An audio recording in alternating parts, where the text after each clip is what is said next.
Was that the link that was on in the email? You said you need those.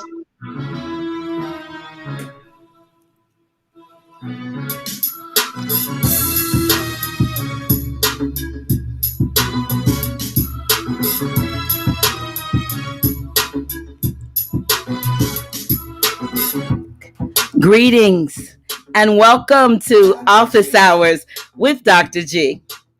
I'm your host, Dr. G, and I'm so glad that you could keep our appointment, even though tonight is a half hour later. But I know that you are in for a special treat.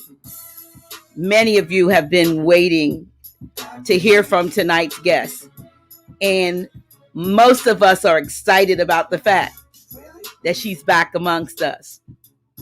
Tonight, my guest is none other than Empress Sharon Tracey Gale Bey. She'll be joined, of course, by Empress Fatima Yasmin El Basir Bey and Tahir Rasul El Basir Bey. Together, they are the Supreme Judiciary members of the Moorish National Republic Federal Government, Northeast of Mexam Territories and Dominions. I am so excited to have this sister in our midst. It's been a long time and it's been too long, but she's come back stronger, fabulous, and ready to continue the great work that she was about 18 months ago. I want you to help me welcome with an awesome Moorish greeting to our sister, our hero. Yes, she is. Empress Sharon Tracey Gale Bey. Welcome to the show. Let me unmute you, sis. There you are. I am happy and pleased to be here. Definitely. A long time waiting. I told you my music is going to play a little bit because I didn't have a lot to read, and we know you, and we don't want to we want to pass all the formalities and all of that, and we want to I'm going to put the comments up, and I don't know whether you're seeing the comments, but not yet. I don't see them yet. Okay. Hopefully you can see over to your right, and I hope in the comments it's going to be nothing but love. Otherwise, you know what you ain't doing nothing if you ain't got no haters, right? Oh, you know that. I know that, right? But got a lot of those. But I have block parties. You know, I know that's right. I love that. You got to be able to have a block party. Mm-hmm. Welcome. Thank you, Eyeball Therese. House of Ram is in my top 3 favorite channels on YouTube. Yes, always great teaching going on. Welcome, Sharon. I want to welcome you. I want to welcome you officially to Office Hours with Dr. G. 18 months ago, and you were doing your thing. 18 and I remember I was out in the park doing a working out with Sister Tamara L. And you know, we know what happened. And you have, as they say, you fought the good fight. And you have come out no worse for the wear. I have to say it. You look fabulous. You look amazing. I said it to you off camera, and I wouldn't want to go through what you went through to get there. I know that's right. But I want to say to you, Sister, you know, they didn't do anything but bring out even more beauty. So welcome. Welcome. Thank you very much. And yes, they did. And it was a very, very arduous encounter, but I was strengthened by the fact that I knew what I was talking about and I knew the law, but more importantly, that I had support outside on my side, which was the Northeast and Mexam Territories and Dominions. That was Fatima Yasmin El Basir Bey and Basir. I said Basir. That's here. Tahir. I always say Rasul El Basir Bey. I always get hung up on the Rasul. So I had them in my corner. They was always answering the phone, and it was always there giving me the information that I needed that I didn't have access to within that facility. So I definitely got to give them praise and acknowledgement and just the love that they shared with me, and they were there with me dealing with it, and they were just as adversely affected by that encounter as I was. So I definitely want to make sure everybody knows whenever I was posting anything or she was posting anything or they were posting anything, it was because I asked them to do it. Seriously, and point blank, I said, go on social media, post things, let the Moors know that this is what it looks like, regaining yourself and coming back to yourselves. You understand? Because we're the ones that walked away from ourselves. So it's not going to be it's not going to be very easy, or it's not going to be this straight, narrow path of coming back. So people are going to challenge you and see if you're really ready to come back and be that judiciary, be that human being, natural living being. Are you ready to really come back and be a part of a government or establish your own government? So I welcome the challenge. Absolutely, I did.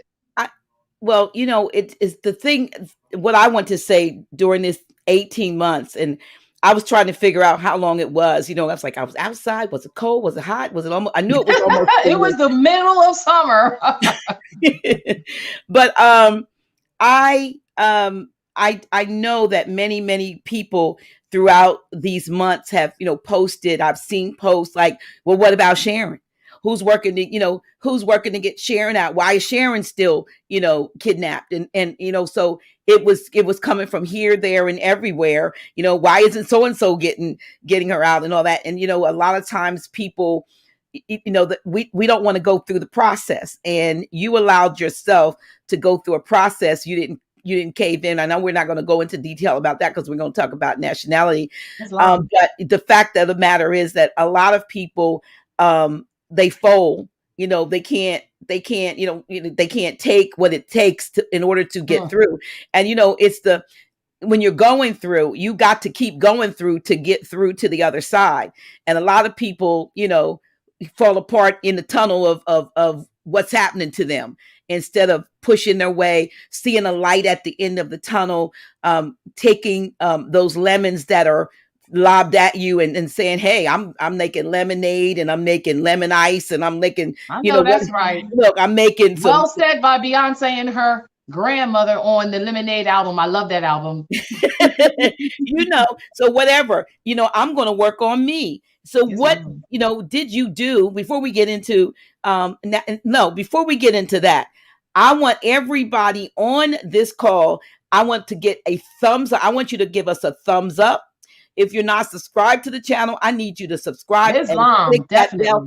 And I definitely need you to share, because what Empress is going to share with us tonight needs to be heard. I don't need you guys, you guys and ladies always texting me about information about how to do this. We got the person here that put together a lot of what you need to know. And even though she hasn't been, in the forefront for the past 18 months, she's here now, and she's going to take over. What I've done, Sharon, I've kind of unofficially been that. Send me information, send me your number, or send me the word nationality. I've been texting information to people so much that my finger is just like really, really, really, Naila. So, and I want to make sure that they get the right information. Because a lot of people are doing a lot of things. And, yes, I shared what I thought, and we'll get into it. I shared what I thought it was being done one way in the beginning anyway. And then I found out that things changed. And so the place that I was sending people, they may have been getting some information that would not be something that if you were home, you would have been, providing to folks. So I want to say, like I said, I should see those numbers going up, because if you shared it and if you gave us a like, and you did all that stuff, those numbers, we need to have easily 1,000, 1,500 people here in this live tonight to get this information. So please, please, please share. So back to our sister, and of course, Sister Can I share while I'm on the platform? Is it going to mess us up if I share? I don't have the share button on here, but I'm scared to touch it in case it drops me off. I don't even know, but if it drops you off, you have to come back in. But I did. But I shared it on the group, both of the groups, the Northeast group and the public notice group, and I also shared it on my page before we went live. So okay, so there may be people on this call that they know that they need to nationalize. I get calls from people who say, I want to become a Moor. Like you already are. Yeah, that's You just got to acknowledge what you are. there. So there are people that are hearing about it over the last, 18 months. You went in pre-COVID and came out, and we were in the midst. I mean, oh, excuse me, I can't say it. You went in PC-19, pre-C-19, and when you came out, we were deep in it, and all kinds of things, of course, have happened. But people have. I don't know whether it's this situation that is leading a lot of people to say, "Hey, maybe this nationality thing has some merit." Has all the merit and the power. So I said what we were going to talk about what nationality, which is the order of the day, okay, which the prophet said. So take us from the beginning. What is, for the sake and the benefit of those who ask those questions, and those of you who know, please do not be impatient. Allow our sister to speak to all of those who need to know, from the very, very, very, the one who's just waking up to the fact, to you more adept. So, Empress Sharon, talk to us about what nationality is and why it's important. When I came home, the very first thing that was so adamant about talking about was the Dred Scott case. And Fatima Yasmin El Bey sent me the information. She's like, Sharon, you got to look at the case, and you got to look at the whole case. And being inside a POW camp that is a slave plantation in and of itself, they don't allow you access to a lot of documents or information because of what their purpose is. So when I finally got that information, it was 132 pages of a document. And I read this whole document, even though I didn't really want to read the whole document. I'm going to be honest with you. I didn't want to read the whole document. But when I read the whole document, it was so profound because it explained what Dred Scott's issue was. Dred Scott's issue was he didn't have an identity. He didn't have a nationality. He had nothing that secured him in functioning society. He identified as he was instructed to identify by individuals who carried him out of his jurisdiction to their jurisdiction. And this wasn't done to him specifically so he could find out how or who he was. It was done to his ancestors. So he's like, what, 2, 3, 4, 5, 6 generations in, and he didn't know who he was. And this was intended so this individual could never. I liked looking at you, Naila. You kind of helped me. I had to go off for a minute. I had to bend down and pick up something. So I was like, where'd she go? I'm still here. I'm still here. So anyway, Dred Scott's issues was he was a quasi-citizen, meaning he really wasn't a citizen of a state, but he was given so-called privileges to present him as if he was. And I think I think this quasi-citizenship was given to the Negro, colored, Black community to stop them from rebelling against an organization that they had no rights in. So nationality is important because without it, you're nothing. You don't exist. You're a resident, which is a thing. You don't have, you're a corpse. You don't exist. So nationality, yes, you're back. Nationality is what defines you in a organized environment, community, society, government, nation. But so without it, nobody has to care about how they treat you, because there's no law that supports you. You have nothing. You literally don't have nothing but a privilege that's taken away from you. And we see this numerous of times on social media, as well as on the news broadcasts, where all of our Moors that identify as Negro, colored, and Black are being violated and victimized under statutes of a state they don't even belong. They're not even a party to. They have a nationality that gives them supremacy. Supremacy over all other nations on our land, northwest of Maxim, Morocco. We're in Morocco, but we're not identifying as Moroccans. And if we're not going to utilize the supreme laws that support us, well, what are you going to use? Because the state already said, well, you're a quasi-citizen, so we'll do whatever we want to do to you. And then you can't even go to send your grievances to the so-called United States government because you're not a party to them either. And they're not going to sit here and put it in a record. Back in the day, they did it because they were more du jour and they knew some things. But today, they're not going to show in the record the truth, because you know what that record shows? It validates Moors. It validates who you and I are. And they want to keep up the acting that they've been doing. So you will never realize what your true problem is. Your problem is our true problem is the fact that we can't get together to do the things that we need to do for ourselves, as well as to come and unify and be there for each other.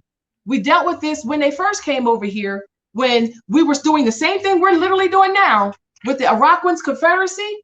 We were back then when the Albions came on the land and they were doing trade and they were new to us. They were new to the land. We tried to do the same thing that we're doing now. But Asiatics, because they're so ignorant, incompetent, and I'm going to even use the word idiot, because what the word idiot means is you don't have a nationality or you don't know what it is.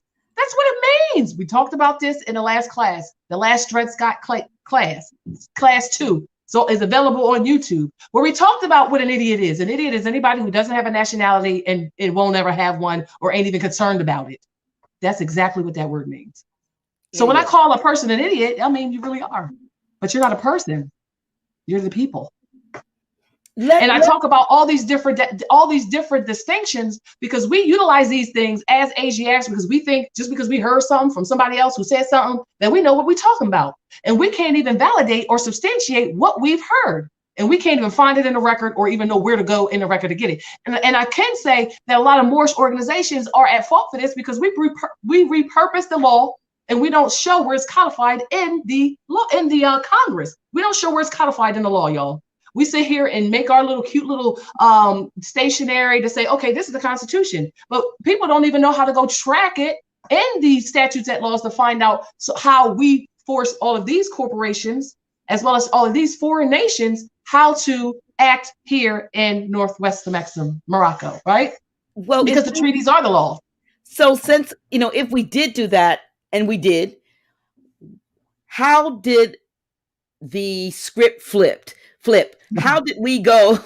I'm gonna tell you. You asked. Yeah, because a lot of people have bought the narrative that the slave narrative, the sardine ship middle passage narrative that we never had anything. We came over here. Oh man, I'm gonna cut you right there. Okay, there's a movie called Redemption.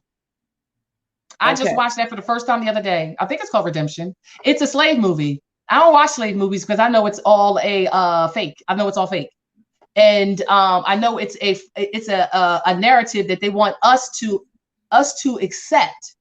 Well, it's easy to accept something when you don't know who you are, but when you know who you are, you can't accept anything that anybody gives you. And when you have competency and knowledge within you, you can't be shaken, right? Unless you're under so much threat, duress, and coercion, which will give them the implication that you're conceding when you're absolutely not, because a sovereign doesn't have to concede ever. And if they were to do it at one point, it's only in the appearance. It's only the appearance of it, right? So we got to learn how to play chess, people, but we can't play chess if we don't know how to play chess. And we ain't even a piece but a pawn on that chessboard. And everybody's a pawn on that chessboard who ain't got a nationality. And some people who are on that, who have a nationality, could also be a pawn because they ain't got knowledge.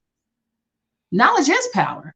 I was like, but that movie, The Redemption, it was funny because it was based on an Asiatic woman who was a freedom fighter, but she was a freedom fighter for Black people. So it was kind of like the Black Lives Matter thing. So she was kind of a person who was bringing people back to themselves, right? But she was doing it under the disguise of Black. They kidnapped her in this movie. And they sent her to a plantation, y'all, down in the South, which was reenacting slavery. It was a whole act, that's all they did to us. They took us from our jurisdiction, which was on the same land, and put us in theirs. They kidnapped us involuntary and made us subject and slaves to them, but they did this all illegally, and we didn't know how to fight it because we didn't know who we were. I know I'm going over a lot of heads because I gotta show it in the proper context. And the Dred Scott case pretty much gives you what Dred Scott's issue was, and it also gives you law that supports everything that we're doing today. That case was back in 1857. That was when 10 years, because slavery kind of started really in 1774 when we were assisting certain individuals, Albions, to declare their independence from Great Britain because they came over as indentured servants, and they wanted to deal with commerce. It all had to do with commerce, y'all. It all had to do with commerce. So they didn't want to be subject to Great Britain. So we assisted them in getting their independence from Great Britain and creating their own governmental structure as it relates to commerce, y'all. Right? That Constitution is a commercial contract that our ancestors gave them for how to operate here on our land. It was rules, it was law. The Treaty of Peace and Friendship is what they have to honor us for. So when a Moor says, I'm a Moorish American national, that automatically goes to Article 2021 that says the consul handles disputes between the United States citizens and Moors. Not the so-called state. The state don't have jurisdiction, but to who? Dred Scott case is trying to tell you this. Dred Scott case is trying to tell you that ain't nobody a citizen of that state that hasn't applied for citizen. If they're not natural born citizens, meaning if they didn't come from those original Great Britain colonies, which were what? Irish, Scottish, Poland, Germans, and there's like 7 of them. And it might be 13, but I think it's only 7. They were the original inhabitants, the original people the Constitution was established for through the Declaration of Independence. Dred Scott case will tell you all of this. And in the naturalization process, for you to even become a so-called citizen of the state, of the United States, you had to automatically apply for naturalization. But the only individuals that can apply for naturalization are aliens. I'm an alien to the United States because I have a government, just like every other Moor has a government that they belong to. Now, if they're not activating that, that's on them, but they have a government and they are an alien. They can get naturalized through the so-called United States. Is not a great thought, and it's not a smart thing to do, because why would you sacrifice sovereignty for a privilege that can be taken away at any time? But that would be treason also. But let me ask you this, since most of us, we know we were born here and the naturalization process was never offered to us. We're somewhere in between the one that comes over and gets naturalized, even though we were already here, and the one that is a natural born citizen. We're like in no man's land. You're in no man's land because you're not the only people that can be naturalized into the so-called United States are foreign aliens, meaning they're coming from another government. The problem with Black, Negro, and colored people is you're not coming from another government. You're coming from a thing. You don't exist. There's no government that can rep for you. And there's no treaties or no bilateral agreements. There's none of these things that support you. None. That's why, but they'll sit here and they'll take your fiat and they'll put you on the reg because they're on the docket and all these things. They act as if they're going to give you something when they're taking stuff from you through the Sesquiquay V Trust. We'll get into that eventually, but Moors ain't ready for that yet. They ain't gonna be ready for that for a minute. They got to get the basics of why you need to nationalize, what nationality means to you, and how to activate it, and to make sure you're standing in solidarity. Today, I saw an email that supposedly came on the 25th for a Moor that's being held from a sheriff for a Moor that's being held in a POW down in Texas. I received an email from that today to validate that he was a Moorish American national. They're doing that based on the Consular Notification Access Guide. The Consular Notification Access Guide tells you that if you detain a Moorish American national or any foreign national based on treaty agreements, again, you have to let them talk to their consulate. And if we know the law, we know also that the state can't create statutes that anybody is subject to, especially a foreign national. Now, Black, Negro, colored people, or anybody who's outside of nationality is automatically a ward, a minor, And they're only orphaned in as a so-called quasi, again, citizen, which is a fake citizen. You're not a citizen. You're given the privilege because you domicile, that you dwell within the area, but you don't got no rights. That's why they take them from you. That's why they kill your people anytime they want to, because there's no, what's the word I'm looking for? Repercussions for that action. Because there's no law that supports you. You can't sit here and say, pursuant to Article 21 of the Treaty of Peace and Friendship, if you kill or wound or more, like there's laws, right? That they had to adhere to. When they say my word is my bond, right? When we sit here and take oaths and affirmations, those are real, what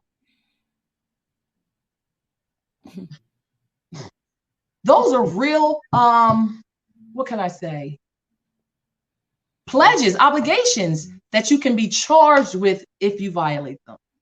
And we need to realize now, in the beginning, 5 years ago, 3 years ago, we learned how to do due process. We learned how to put affidavits of facts in. We learned how to record things to the docket so we could be heard and acknowledged. But we know Albions know that we taught them. We miseducated them. We gave them this black code system of learning and knowledge so they can never defeat us, right? Because the Treaty of Peace and Friendship also talks about that you are the consuls. The consuls determine disputes between United States citizens and Moors. Not the state, quasi. I'm calling them quasi because they're fake. They're corporate. That's why you don't belong in them, because you're not a resident. Right? And now, that order, what, what does res? Res means a thing. It literally means a thing to be judged, a thing. So when you get your court proceedings documents and they say res, or what's the other word? I can't think of the other word that they use. Say like res in realm proceedings, res judicata and all that stuff. Res judicata. Well, res judicata is different. Res judicata is talking about a case decided. A case decided creates precedent, and it's the law based on whatever so-called state statute that established it, right? So res judicata, stare decisis case says that. You can't waive jurisdiction. You got to have it or you don't. You can't waive it. You can't sit here and say that I am subject to you because I said, oh yeah, I'm subject to you. No, you're not. All you can do is not enforce the law, which gives them an out. Stop giving them an out. So when you don't know everything that you do, you're doing under threat, duress, and coercion. And if you know what the words threat, duress, coercion means, is that you're forcing me to do this. I'm not doing this of my own free will. And anything done in that pretext that you put in writing to support you is null and void. Every action that is against the law is null and void automatically. And who's supposed to be assisting us with our decrees as a government, as the people, as the beneficiaries of this for-profit corporation that was established for the benefit of the Moors, y'all? That's why I talk about y'all rich and y'all wealthy, because all this commerce happening on your land, you are a beneficiary too. Why? Because they wouldn't have been established without you.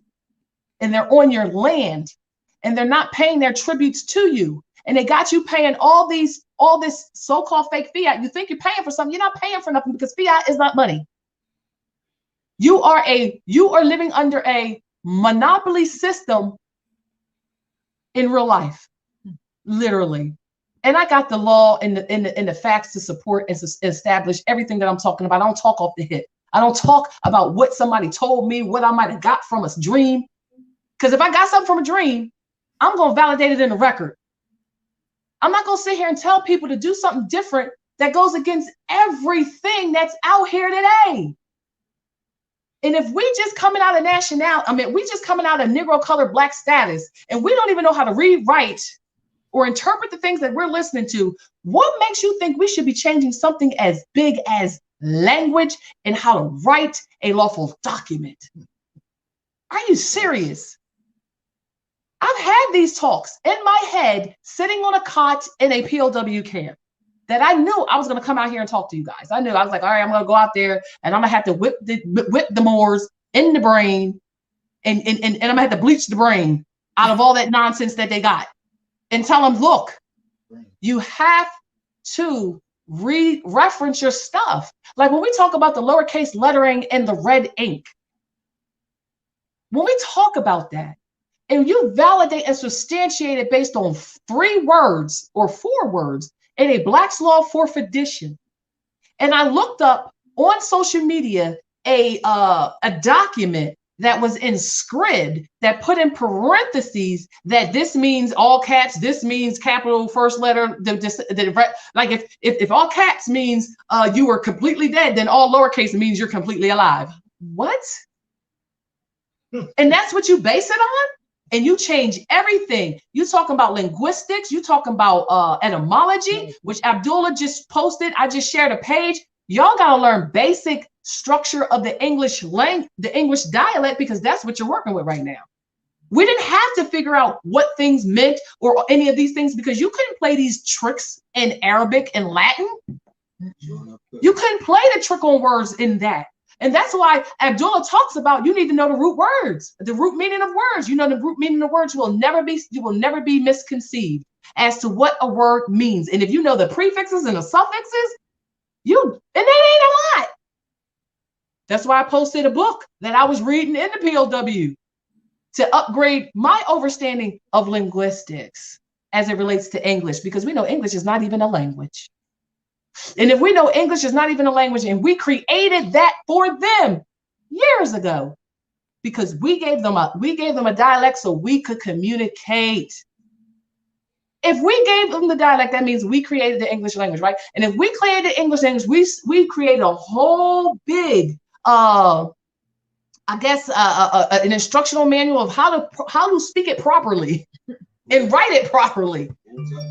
The rules of language and writing. We did that. They didn't create that, no matter how much we may want them to have done that. They didn't. So if you get a document in your persons that's all lowercase red lettering, are you going to give it any validation? And I'm talking scholars. They're going to see this and be like, this is a difference between competency and not competent. And if I was a judiciary, which I am, and I read a document that was this way, I would call that more and be like, you better send me documents in proper English, because this document sent to anybody else would have you not necessarily 302, but under psychological evaluation. And I'm not saying this to hurt anybody's feelings.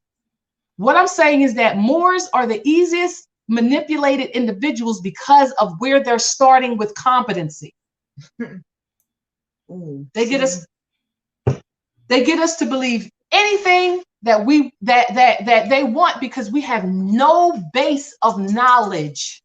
We only have what's been passed down from mother to son to grandmother. And because those individuals was in slavery, that they only gave us what they learned in slavery and what they was allowed to learn. And we have to also understand that we weren't allowed to read while we was in those slave camps, and in order to keep us completely divided and fighting amongst ourselves, we were switched over, because we all spoke different kind of languages. We didn't speak the same language, and we didn't even write things down at one point, y'all, because we didn't need to write these down, because we could recall. Like, these are things that people really need to understand and grasp, but they're not going to get to the ability to understand and grasp it, because they're running to Nationality, they're running to a Moorish organization, because they're scared. Because right now everything is being taken away from them, but it's been always taken away from them. Now they know that it's being taken away from them, and these people don't have the right to do it. And so now they're rushing to learn and to activate, but the Albions absolutely know that they're still learning, and a lot of them are still foggy. So they got time. They only have time because we got all these Moorish organizations fighting amongst each other for what? What are you fighting for? We all are on the same page. We just arriving at different times. Just arriving at different times. And it is my responsibility as your sister, as well as your responsibility to me, to tell the truth, the whole truth, and nothing but the truth, and to support me as I support you in this reawakening and unifying the Moroccan Empire. Us over here on the North, all we do is study. All we do is elevate our understanding. And we get emails all over the world from people to assist us in this reawakening, because they can sense through the spirit connection. We ain't trying to snare anybody in the traps. We try to get out the traps that's sitting there waiting for us. Every time we open up our doors, a trap waiting for you. And the only reasons why the Albions have been gaining All of our wealth is because we've been willingly giving it to them because of our ignorance. Mm-hmm. And we've been going into their tribunals we had no business to go into because they all work for whatever state that licensed them. They're all employees, every last one of them. No, they're not licensed, so let's take that out. Well, registered. Registered in the states, right? I had an attorney tell me, I'm not an employee of the state. I'm like, how are you not? How are you not? You're pushing the codes as opposed to the Constitution for the United States of America, which is the law. The state statutes are not law. They're things that they would like you to honor, but you don't. You have the prerogative to say, nah, the Constitution says what it is I can and can't do. And why would I put myself under your jurisdiction when one, I'm a quasi citizen and I ain't got no true benefits. And you take everything from me. And if I do come into your union, even though I cannot, because a Black person cannot be, or an African descendant cannot be a citizen of the state unless they file paperwork through the rules of naturalization to become one. And the only ones that can do that are foreign nationals, aliens. So Blacks can't even apply to be a freaking member of that society because they have been ostracized because why? And here's the question, why they ostracized, y'all? Because they won't even be themselves. That's the only reason. Black Negro colors have been trained to be in dishonor through schools, the classifications of being Negro, being colored, being African American, being Afro American. Why? What other nation changes who they are every 50 years? But then they ain't got no supporting treaties or constitutions that support them. And they don't even know what that means. They don't know what that means, y'all. It's my responsibility to teach, as I've been taught through many beautiful and knowledgeable and noble scholars. Fati always does this. She does it all the time. I switched the phones. One died. So nationality is important because without it, you are nothing. You are a resident and you have no rights and they can take them away whenever they want. And if you look at dockets and you look at different records, you'll see they won't even acknowledge the law because they don't have to, because you're not a party to the Constitution, y'all. And the only way you're a party to the Constitution is if you were a party to the Constitution, which means you signed on to it. Who signed on to the Constitution? Who authorized it? Who gave them that commercial contract? It was our ancestors that did that, y'all. Our ancestors did that. We established their nation, which is why we can lead them into oblivion, which is why we got this fake COVID going on that everybody thinks is real. Does it feel real to you? Have you been adversely affected by it, Moors? I'm asking this seriously because they're blaming every death on it. You could have had a heart attack or all these different things, and they like, we're going to blame that on COVID. And in the POW, I'm sitting there looking at correspondences and news reportings that's sitting here talking about, oh, there's no test to test you for the COVID. It comes around like a common cold. So we wouldn't know if it was a flu or COVID because there's no test that can test you for it, y'all. They're just testing your temperature level. Oh, this person's got a fever. He got COVID. And people got to know how to listen and hear what's being said and validate it. Not by just, okay, I heard it in a barbershop. I'm always do that. I heard it in a barbershop. This is what I heard. I'm like, all right, so can you substantiate it for me? Because I don't do he say, hearsay. I don't do that. Or history, his story. I want the facts. And I'm always telling people, just give me the facts. I can't waste my time in fairy tale land because there's so much that I have to do here on the planet Earth. No, I'm laughing at you. I was thinking about my poem about the fairy tale, and that's basically where, that's where a lot of folks are in terms of their thinking. Yes. But I said to you, I believe that the last year or so, last 15 months or so, that we've been going through this. See, I give it initials because I don't want them to mess with my channel because we're in this time when everything you say is flagged and you're giving strikes. But people have seen, I believe, enough. They've suffered. I don't care whether they're religious, whether they are non-religious, but they believe in this God, that God, no God, whatever they have put their hopes and trust in over the last 15 months or so that we've been going through this ish has not proven to come through for them. And so now folks that would not listen to the fact that, you need to declare your nationality, because without a nationality, you're like a ship with, out of sail. You just tossed You're and lost driven. cargo. You're lost at sea and all these things. So you really need to establish yourself. Now people are coming back and now they want to know, what was that thing about nationality, or how can I, become? And I always feel like, even for myself in the very beginning, I've said this as a testimony, for about the first maybe 4 or 5 years of Grand Chic being right accessible at my, just accessing whenever I wanted to. I was listening to all of this information about nationality, birthright, get silver, fiat currencies, it's going to go away, blah, blah, blah, all the different things. And I was thinking, that's for them. That's for those people. I am making this platform called House of Real Awakening Minds available to them so that they can get themselves together, whatever this means.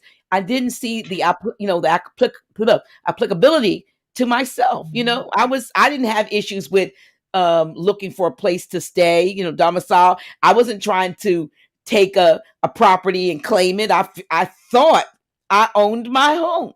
Right? So I thought I owned my home. I was pretty proud of my job. You know what I mean? All those things. So all these things seem to have application to other people, and I was being a good little, person to have this platform. And then one day it just hit me like a bolt of lightning that I was a stateless person.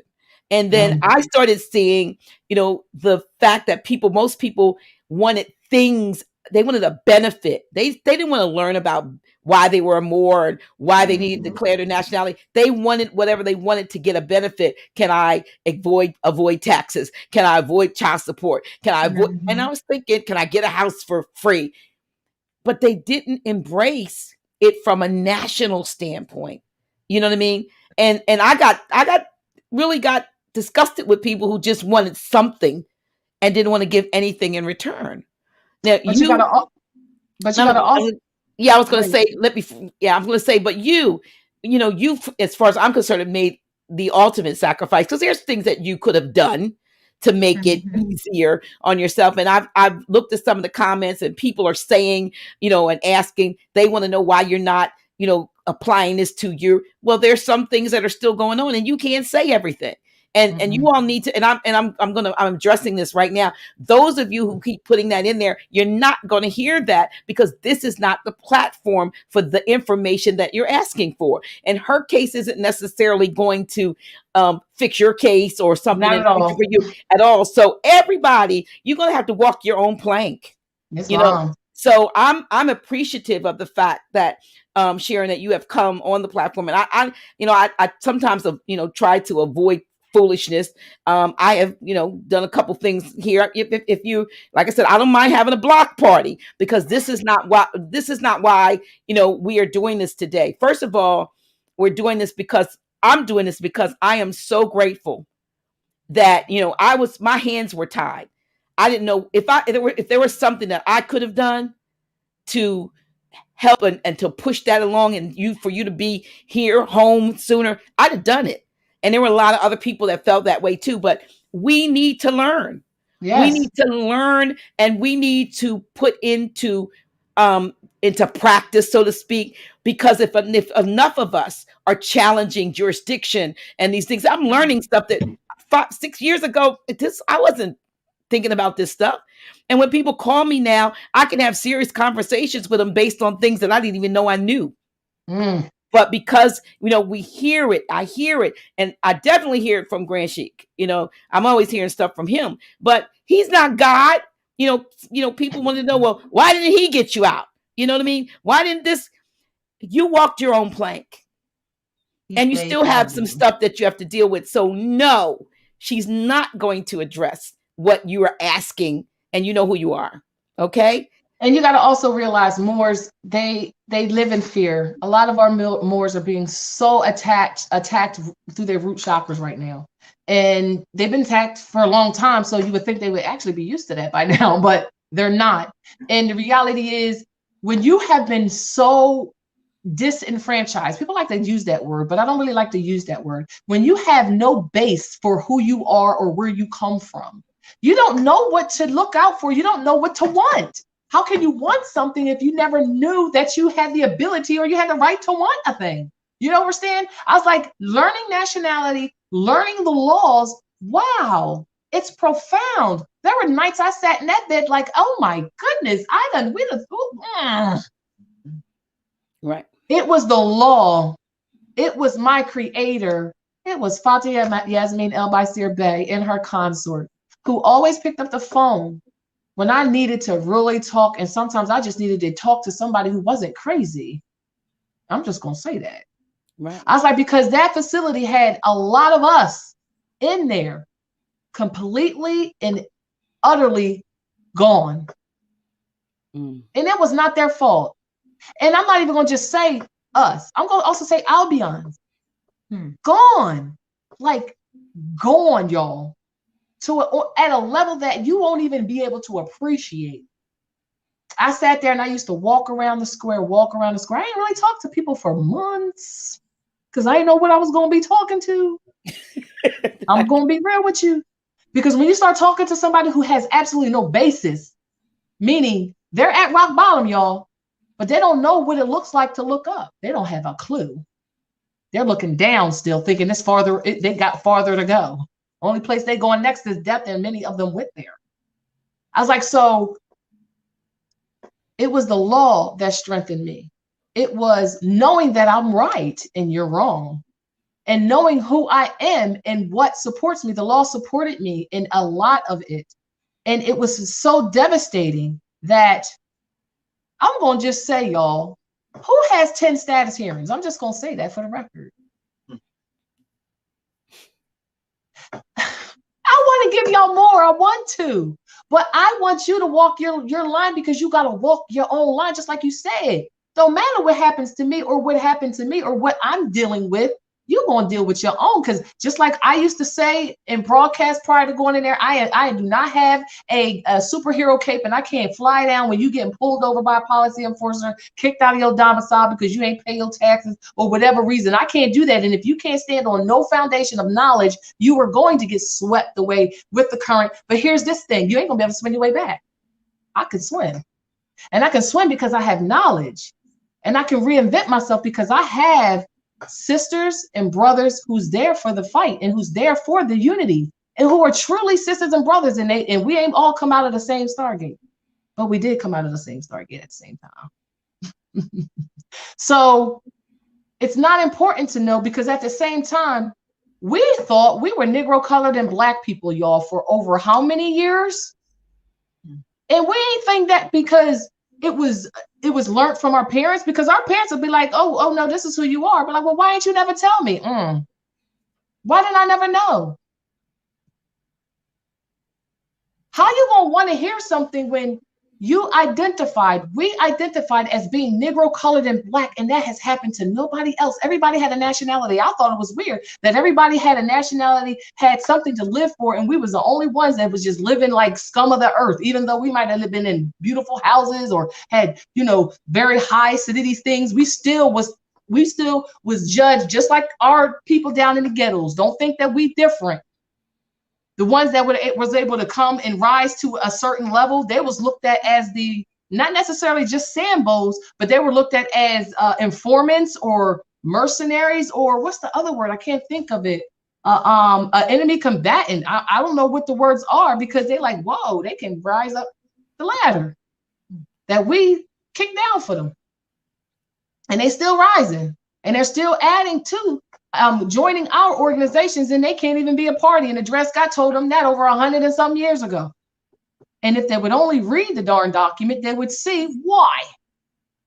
But the question is, after a so-called Negro and Black color person read the document, would they still get it without knowing nationality?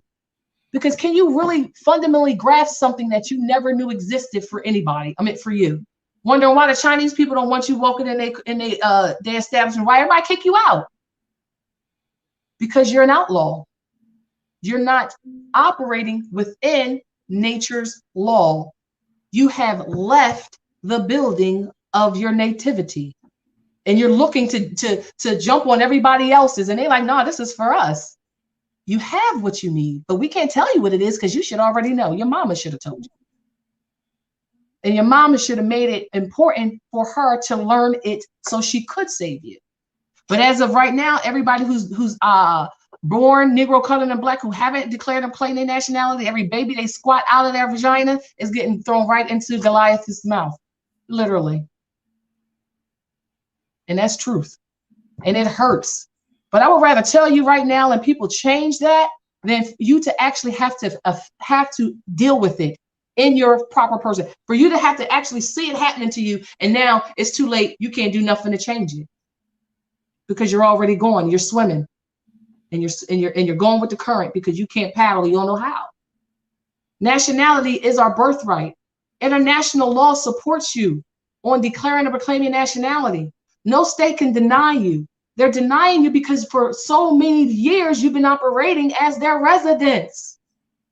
Mm-hmm. You are the money. They tap into your estate and administer it because you refuse to be yourself and do it yourself. Of course, they're happy to do it for you while not letting you be a beneficiary to it. My mother, my family, people are working their butts to death to pay dedonuses that they never had to pay for land that is already yours.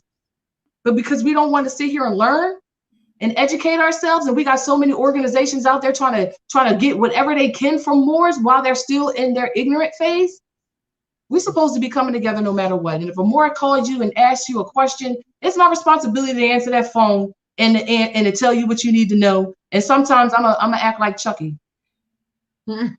No, you're not. I'm gonna act like Chucky. I keep trying to tell you, I'm Chucky. Y'all just ain't seen Chucky yet. Y'all gonna see him. Y'all keep messing with me, especially you negative people who want to come on my platform and sit here and talk law, and then you ain't even say what the law said. I had a Moor come on my platform and say, the Constitution is for the Albions. We're not subject to the Constitution. That's not the supreme laws of the land. That's a good question. Is the Constitution the supreme laws of the land? I wonder if people really know how to answer that question. I ain't gonna answer it. I'm gonna sit here and play chess like I've been playing from jump.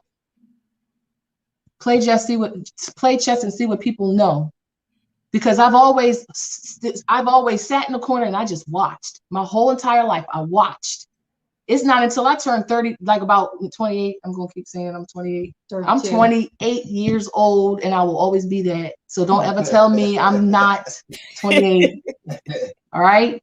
I'm 12. I'm 12. I know that's right. I don't want to be 12 because, oh goodness, at 12, you know how much you gotta go. Anyway, 28, right? I was like, so what was I about to say? I hate when I lose my thoughts. Mm-hmm. I did that to you. I do apologize. I did. I'm like, I'm 28 young. So what was I saying? You don't remember? We're talking about the negative remarks. Oh, the negative remarks. Like, yeah, so he was talking about Constitution, right? The Constitution is the supreme laws of the land. And like I said, I'm not going to always give people the information. I'm going to sit back and see what they say because you ain't got to refute a lot of stuff. You could just sit there and watch. And I just sit there and watch because it's not my responsibility. Because a lot of people want to sit here and poke you to see so you can answer a question for them too.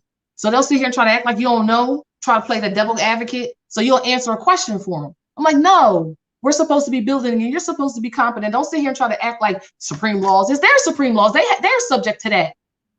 Because it was a commercial contract. Ain't got nothing to do with nothing outside of that. Commercial. To do business here in Morocco. And these were the rules to being here and doing that business. We ain't supposed to be sitting in there in so-called traffic court or family court, sitting here talking to these individuals. They ain't even got jurisdiction. And they know they don't have jurisdiction. They're doing implied and presumed consent because they know darn well you don't know how to go to the next level to sanction them. They know that about most Moors. Scared to go to the federal level or the International Criminal Court. Both things we're on our way to. Absolutely, positively. Yes. Because when we tell these foreigners on our land how to operate, that is not a it's not a debate. The law is absolute. If you don't want to follow it, leave. I will charter the plane for you. Because it's going to be a big plane. A lot of people are going to be going home. And I'm being real with you with that. And I'm not being facetious and I'm not being overconfident. I'm telling people what it is. Don't matter how we've been operating for how many years. We Moors now. We know who we are. We know the law. You are obligated to honor it. If you don't honor it, you got to go home. You have to remove yourself. Remove yourself. We don't want to have to remove you. Everything that we've done from step one going down is due process. We're required to get due process, meaning that's what all the affidavits that we send out. First phase, y'all. This is going to happen in phases. First phase is we send you our lawful affidavits and we give you that meat and potatoes. And it don't matter if it's coming from a Moor that ain't really got that competence. We're telling you this as a nation. We said, this is how it's going to be. It is in line with all the laws we already got going on. We ain't even making nothing new up. We're going to use what's there right now. Right? I was like, so when we tell you, stop doing this, stop doing that, we telling you it in our nobility and in honor. If you continue to operate the way you're operating, you're going to give us no choice but to have you removed from the land. And that's already on its way. And that's already happening. But these people are dying from these weird things. And you know, people just automatically disappearing. And if you're really paying attention, you'll see all of a sudden all the people on the news broadcast, all different, all young. They look fake, actually. I was like, you don't see what's really going on because all they got to do is switch a player. And you'll never know that player got switched. They just put somebody else in there. They're playing chess. They got a lot of pawn pieces. Listen, let me say this. Let me see how I can say this. I shared with some people a video today. It was, I look at YouTube most of the time. So certain news comes across the YouTube as opposed to, I don't look at mainstream anything. I hate it. And I don't like the YouTube when it's mainstream streaming. But this one caught my eye. About 24 minutes in, JB, I'll just use initials, was giving a, I don't even know what he was talking about. I know exactly who you're talking about, but go ahead. Okay. So JB was talking, and in the middle of his talk, he scrunches his face up, and the whole top of his head, forehead, it went like a accordion up, like silicone stuck, and then it dropped back down, and I said it, I was so shocked. I'm like, he's got a mask on or silicone. It's a mask. You gotta send me that link. I gotta see this. It's obvious. They might have pulled it already. No, it's their news. It's not, you know, it's their news coverage of him, and his whole top of his head scrunches up with like a zillion wrinkles like an accordion, and then as he's talking, it drops back down. And I'm like, normal wrinkles don't do that, but silicone does. I'm like, what do they think we are? You know what I mean? So they know exactly what we are. That's why they play those games. You are very knowledgeable in you watching, and as we elevate in our consciousness, we're seeing things because we're being ourselves. And now mom is like, okay, now I can water my babies and make sure they grow and give them all the things that they've been missing, because I can't help you when you ain't in honor and you ain't doing what you're supposed to do as my babies. You know what I'm saying? Just like how you know what I'm saying? So I want you to send me that video. I want to see it. I will definitely send it to you, but there's just so many things that are happening now that we need to be more attentive to. More attentive to. And these are not things that you and I are saying or other Moors, but it's what they're saying. Mm-hmm. The only problem is that they're still not acknowledging our proper status in the changes. They're just not doing it the way you want them to do it. We want them to do it because of what it means. Yes. And I think I have to honestly say this to Moors. Honeys, y'all, if they were to sit here and put us on social media and say the truth, do you know how dangerous it would be for us? I'm just gonna say it. It's actually a good thing that it's happening the way that it's happening, y'all, because if it happened the other way, It would be anarchy everywhere. Do you know for the past, 100, 200 years, they've been teaching their Albion little boys and little girls that we were these things and all that. They wasn't teaching them that, oh my God, you owe everything to these people. They're your gods. And I mean truly gods, because they're government ordinances and freaking departments. That's who we are. If they sat here and told them the truth, then they got to admit they lied. Right. Then they got to admit they cooed us. And that's not going to go well. And then everybody's going to go crazy.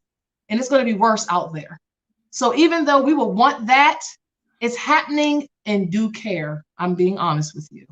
We're getting the feedback that we need to get, which is why I put a Facebook Live out earlier today. I think it was today, or was it yesterday? I can't. It was one of these days where it was talking about the console notification access guide. Like I did get a contact from a sheriff as it relates to console notification, and I'm in the process of completing. And I'm in the process of completing a removal, because only we can do it. The article, we got to activate the article of 21 of the Treaty of Peace and Friendship that says the consuls handle disputes between United States citizens and Moors. So we got to keep doing those notice of removals, and we as the judiciary have to put those acceptances as well as to let them know. And guess what it also says? Okay, this government is going to assist us with anything that we need in conjunction. Why? Because they are under us and they do what we tell them to do, and it's a part of the treaty. We have to activate that. Yeah, isn't it true, from what I understand, is that the previous CNC had actually was started to put into place some of those very things and acknowledging to come and get our estates. And the very one that they thought this one is doing all this horrible stuff, will be better if we go this route, was actually doing things to restore. And he's still doing it. I know, in the background, but there's a fight going on between those two parties. Oh yeah. Some of them want to go back to the Republic. The others, they don't want to go back to the Republic because of probably what they've been doing this whole entire time, coming out and there's a lot of despicable stuff that both sides have done. Yes, exactly. So absolutely. They're trying to come back to the Republic because they know that's their only standing. Rome don't want them. Great Britain don't want them.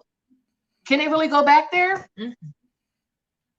So if they're smart, like some of them are, I mean, a lot of the information that we're getting is coming from Albions.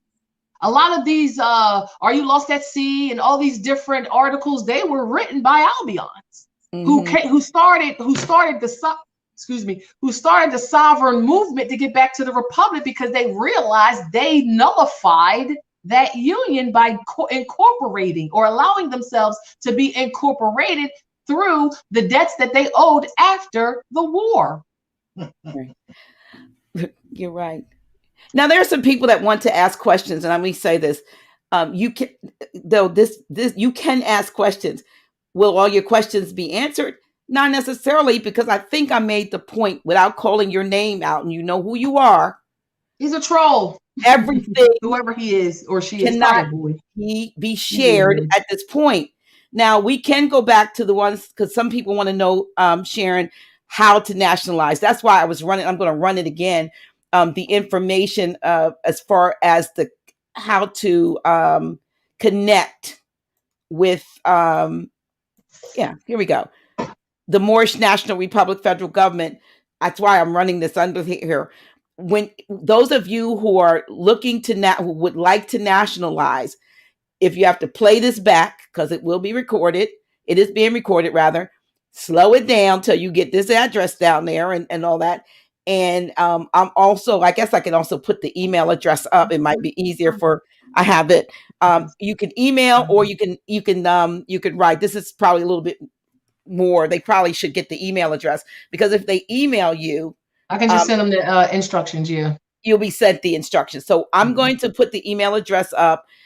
Email them for Nationality. You don't have to email me anymore or text me anymore. Not that I don't like responding to the word nationality 250 times after I do a live.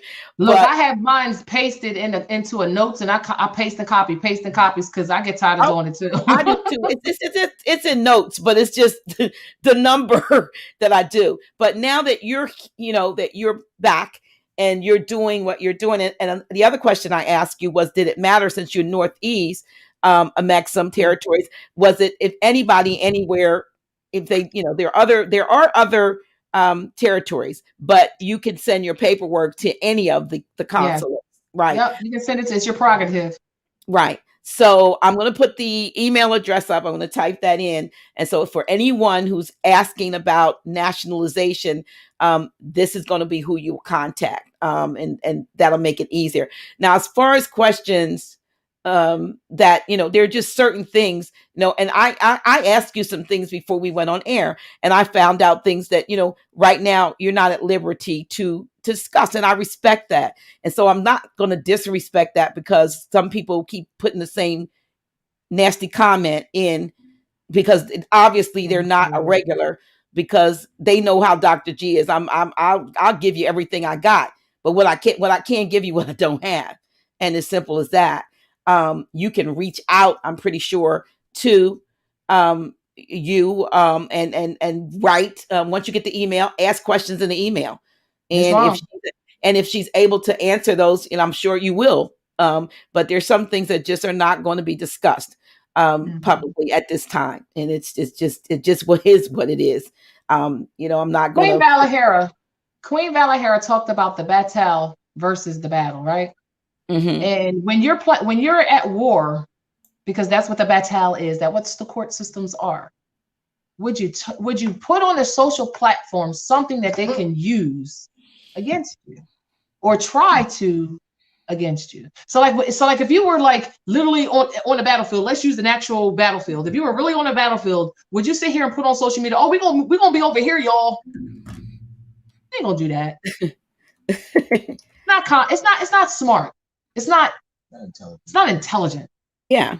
So while I'm going through the battle until it's over, then I'll talk about it. Right. Where it's not going to adversely affect me, because at the end of the day, I'm protecting Yeshua Nakasha El Rose Bey. Islam. Playing chess, not checkers. And it's funny, that, in their, at their level, the chessboard is very prominent. We definitely know that they're playing chess. Mm-hmm. But guess what the pieces they got on their board? They only got pawns. That's it. We got emperors and empresses. That's all we got on our side. But the pawns that we got in front of us, because we do have pawns, and they Negro colored black people. They're the pawns. But they on both sides of the chessboard. Okay, so here we go. So I'm going to there you go. For completion, nationality completion. So I mean, like I said, I'm not trying to be, first of all, I want to again say thank you, because we almost weren't. I see you. Look, you saw her hair. She's hiding as usual. That's why she didn't want to come on today. But she has been so instrumental. Awesome. And they've both been instrumental in like you said, keeping you. Both hiding, by the way. But go ahead. Yeah. I'm gonna make them come over and say, "Hey, when we." We appreciate. Now, some, might say, before, I don't know if it's in here because there's so many comments and so forth, but you were talking about, for instance, you got a notification from someone about someone contacted you to verify. Right here. Right. People don't believe me. It's right here. You see that? It's right here. This little, right here. Right. But here's the deal. The question I was going to ask you now, this, one might say, okay, if somebody contacted you about somebody else, who contacted the consulate about you? I could tell you. Because I mean, some might, want to know. Well, if it's known, but more should already know this question. They shouldn't be asking me. It's quite evident who was contacted when I was in the POW camp. Yes. And I'm not going to put people out there because they're Moors and they're my brothers and they're my sisters and I love them. But if you do your due diligence, you'll find out, and you won't need me to tell you. Right. So the feds already know what's. Please, the feds already know what's up. I'm not sure about this person right here. I'm like one step away from the block just because this is a distraction right now. You are distracting me right now, and I'm about to block you. So, you might want to do your swan song, or you might want to Probably stop. an Albion acting like they're more. It's a lot I of don't those know boys. whether they're Albion or what, but I just know that they're being a total, could I Could be an say that? incorporated Moorish Science Temple of America. Yeah. Oh, you want me to block you? Okay, Andre. There you go. You're getting it. I'm done. You're blocked. Andre. Oh, what's this whole appellation? So I know. Somebody said blocking. Oh, there we go, Latesha. Okay. No, Latesha said blocking. So Latesha said blocking. Oh, I was about to say, who Latesha? No, Latesha said blocking. See, he just baited me. All right, block me. You're blocked. So, and if you come back on under another name saying the same ish, I'll block you again. And the fact that they got all that time and energy to keep having all these different names, it's funny. I think it's funny. I don't know, but you know what I mean. The fact that people, we should be celebrating. And one thing I meant to do, and I'm really like a kick myself, but I'm saying this honestly. I meant to ask you, and you can still give it to me for your Cash App. But I do I put ours up, to support the House of Reawakening Minds. But for whatever, let me put this back up. Whatever support comes in tonight for the House of Reawakening Minds, I am going to give 50% of it to you. Islam. And I need you, and I mean that everything that comes in as a result of this show, when you're supporting the House of Reawakening Minds, I really am led. I mean, you've 18 months of your life has been, just taken away from you. But, like I said, you're a survivor, and whatever we can, do to say we love you and we appreciate that you're still in the fight and that you're still willing to, brush that off and keep on keeping on so that you can help the rest of us, then of course you're deserving of that and more. So, those of you who support House of Reawakening Minds as a result of this broadcast, and please, when you do it, say Sharon, because like, even if you're looking at this afterwards, even if you're looking at this, like, 2 weeks from now, because we get like, so there's over maybe 700 folks on here now, but tomorrow morning, 2,000 will have seen it. So I'm talking to you too. I'm talking to you who are looking at the rebroadcast. When they're saying right now, they're like, oh, we missed the broadcast. She didn't tell us all week that she was going to be on there. Oh, I'm so mad. Well, you know what? We weren't sure. And I'm happy about that though. You had things that you had to do, and I respected that. And so, when I don't know whether my sergeant at arms, Sam Banjo, was on here, but I told her that I wasn't doing the show tonight. So, the fact of the matter is, at the last minute, we decided to go forward with it. And hence, we pushed it to 8:30, but it's still, this a meaningful conversation. It's not just, you're not going to necessarily give people A to Z how to nationalize, but once they contact you, they can get that information. You will give them step by step where to download their paperwork, where to send, what to send them in, what pictures, and what processes you have to go through. You'll get that.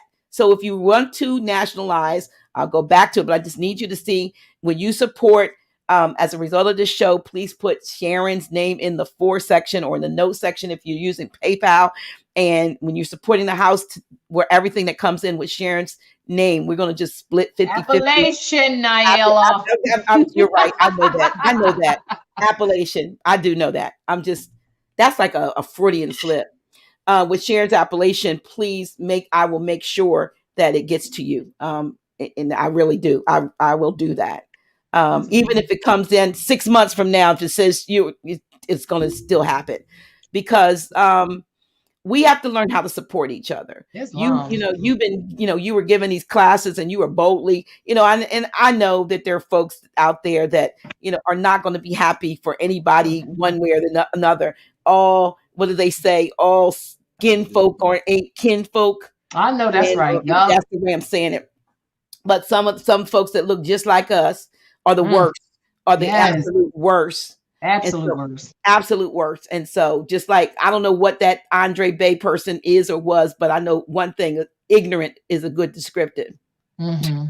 So it's just not right for, What did Noble Drew Ali said though? Noble Drew Ali said, "Who's for you? Who was against you then? Going to be against you now, and who was for you then is going to be for you now." So those are they're just showing you who is really about the movement and who was part of the downfall of us back then. I mean, that's just a reality. Wasn't the prophet the national that was in the POW camp? He darn sure was. Yeah.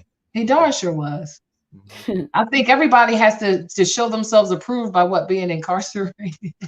Don't say that. I'm sorry, baby. Don't say that. Listen. Some of these. Your answers on the show, everyone has been great, but I see what's not being said. You came into this world by let me just put this up.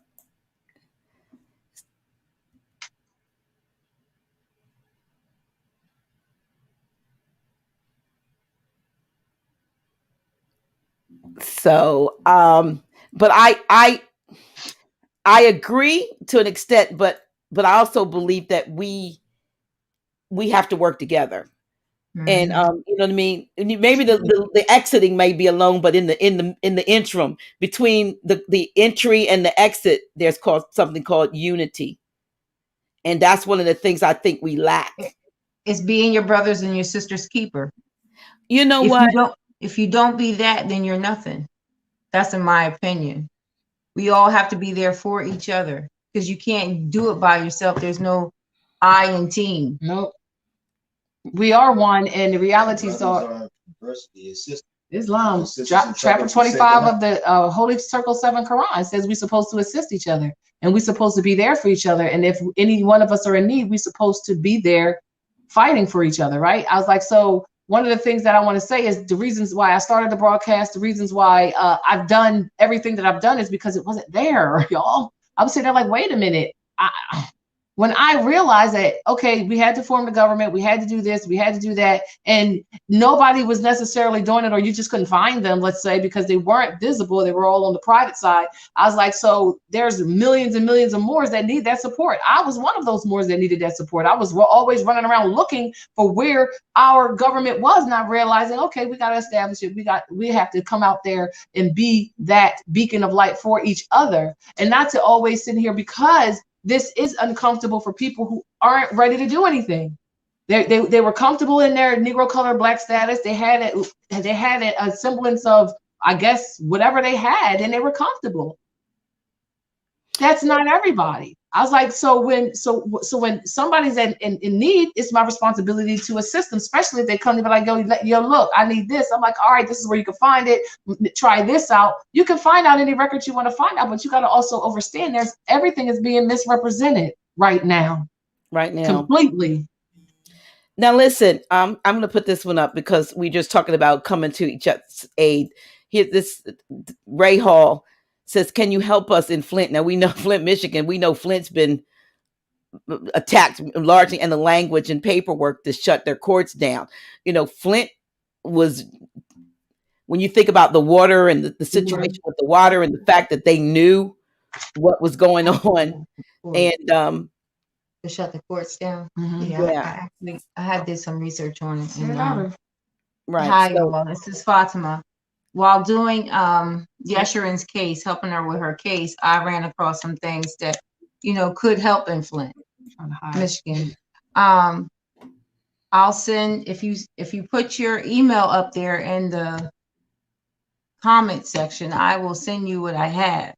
I can also I'm going to put your email up again, and they can email you. Yes. So let me put that up just so that they could email you and request information. I know this says nationality, but let me do this for a minute. Let me make it not scroll for nationality completion or other info. Yeah, that's what I'm saying. All right, so let me save this. All right, create banner. All right, so I said I didn't want it to scroll. I'm gonna fix it, y'all. This thing sometimes I forget how to. Let me do this. Save. There we go. So here we go. So this is not scrolling, so you can get this information for nationality completion. Oh, wait a minute. My otherwise went away. Okay, I'm gonna get it right. Or other info.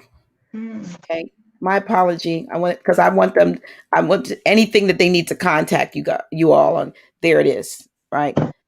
Yeah. They could send an email, and you can request information about Flint or whatever nationality.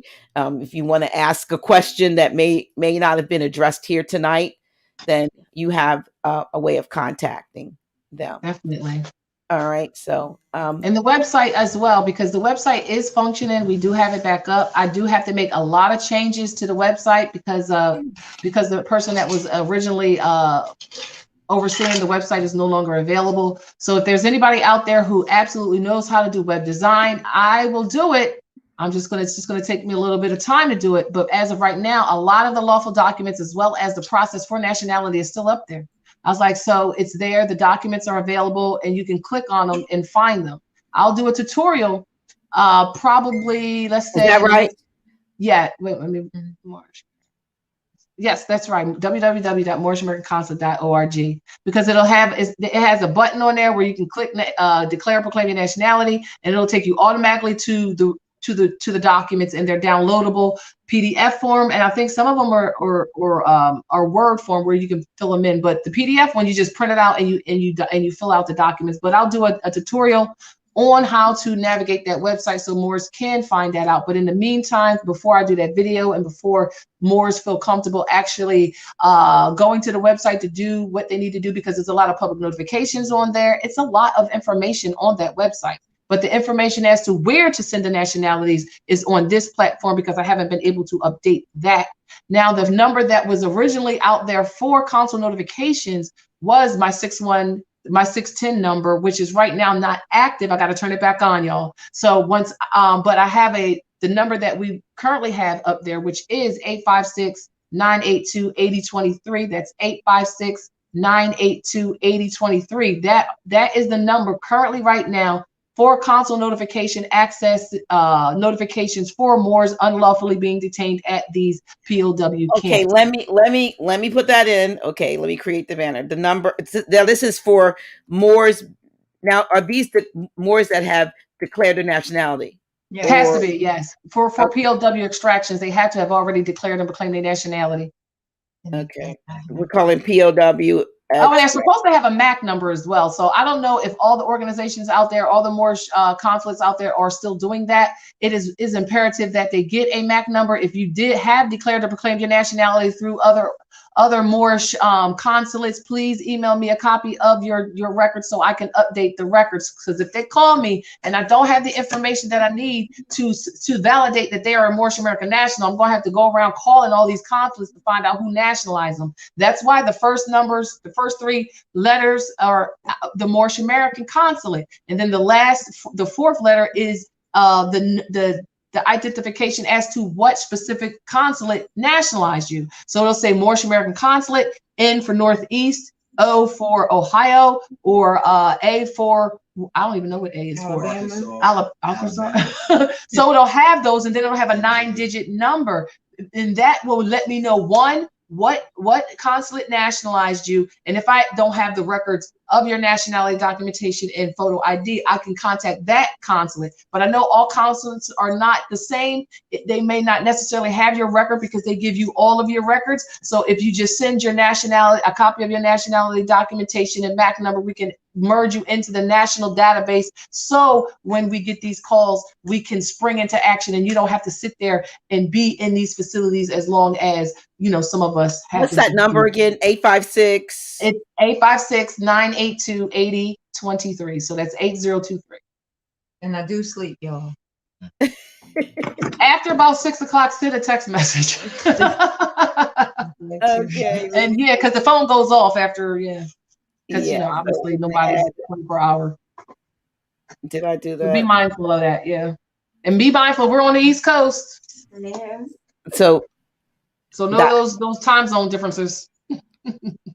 So there's that. Now let me ask you this. Suppose somebody's listening and they say, I nationalized with, this organization or that one before there was a Moorish American consulate, but I would like to have a MAC number. If they send you their paperwork and can they get a MAC number because absolutely. Absolutely. Okay. All Moorish organizations, wherever you got nationalized through, if they provided you with a MAC number, if they didn't provide you with a MAC number, please send a PDF of your documents, not a JPEG, because that takes up too much memory. PDF is way smaller in file size. So send a PDF of your documents, and we'll send you a MAC number certification document, authentication document to validate that you are recorded with the Moorish National Republic Federal Government, Northeastern Maxims and Territories. So when we do have, as well as photos, we have to have the photos so we know what you look like. Okay. All right. So, I know that there's someone that's here she's a regular, dear to me. She's become dear to me, and she had her baby taken about 11 months ago, and so she's a POW. So, and her mother is nationalized. Would the consulate be able to help? Is that a different situation, or just helping? Now, you said the mother was nationalized. Now, when you say the mother, are you talking about the person that's in the POW or her mother? The mother of the baby that's been taken. Is the mother in the POW? No, the mother's not. They took the baby unlawfully.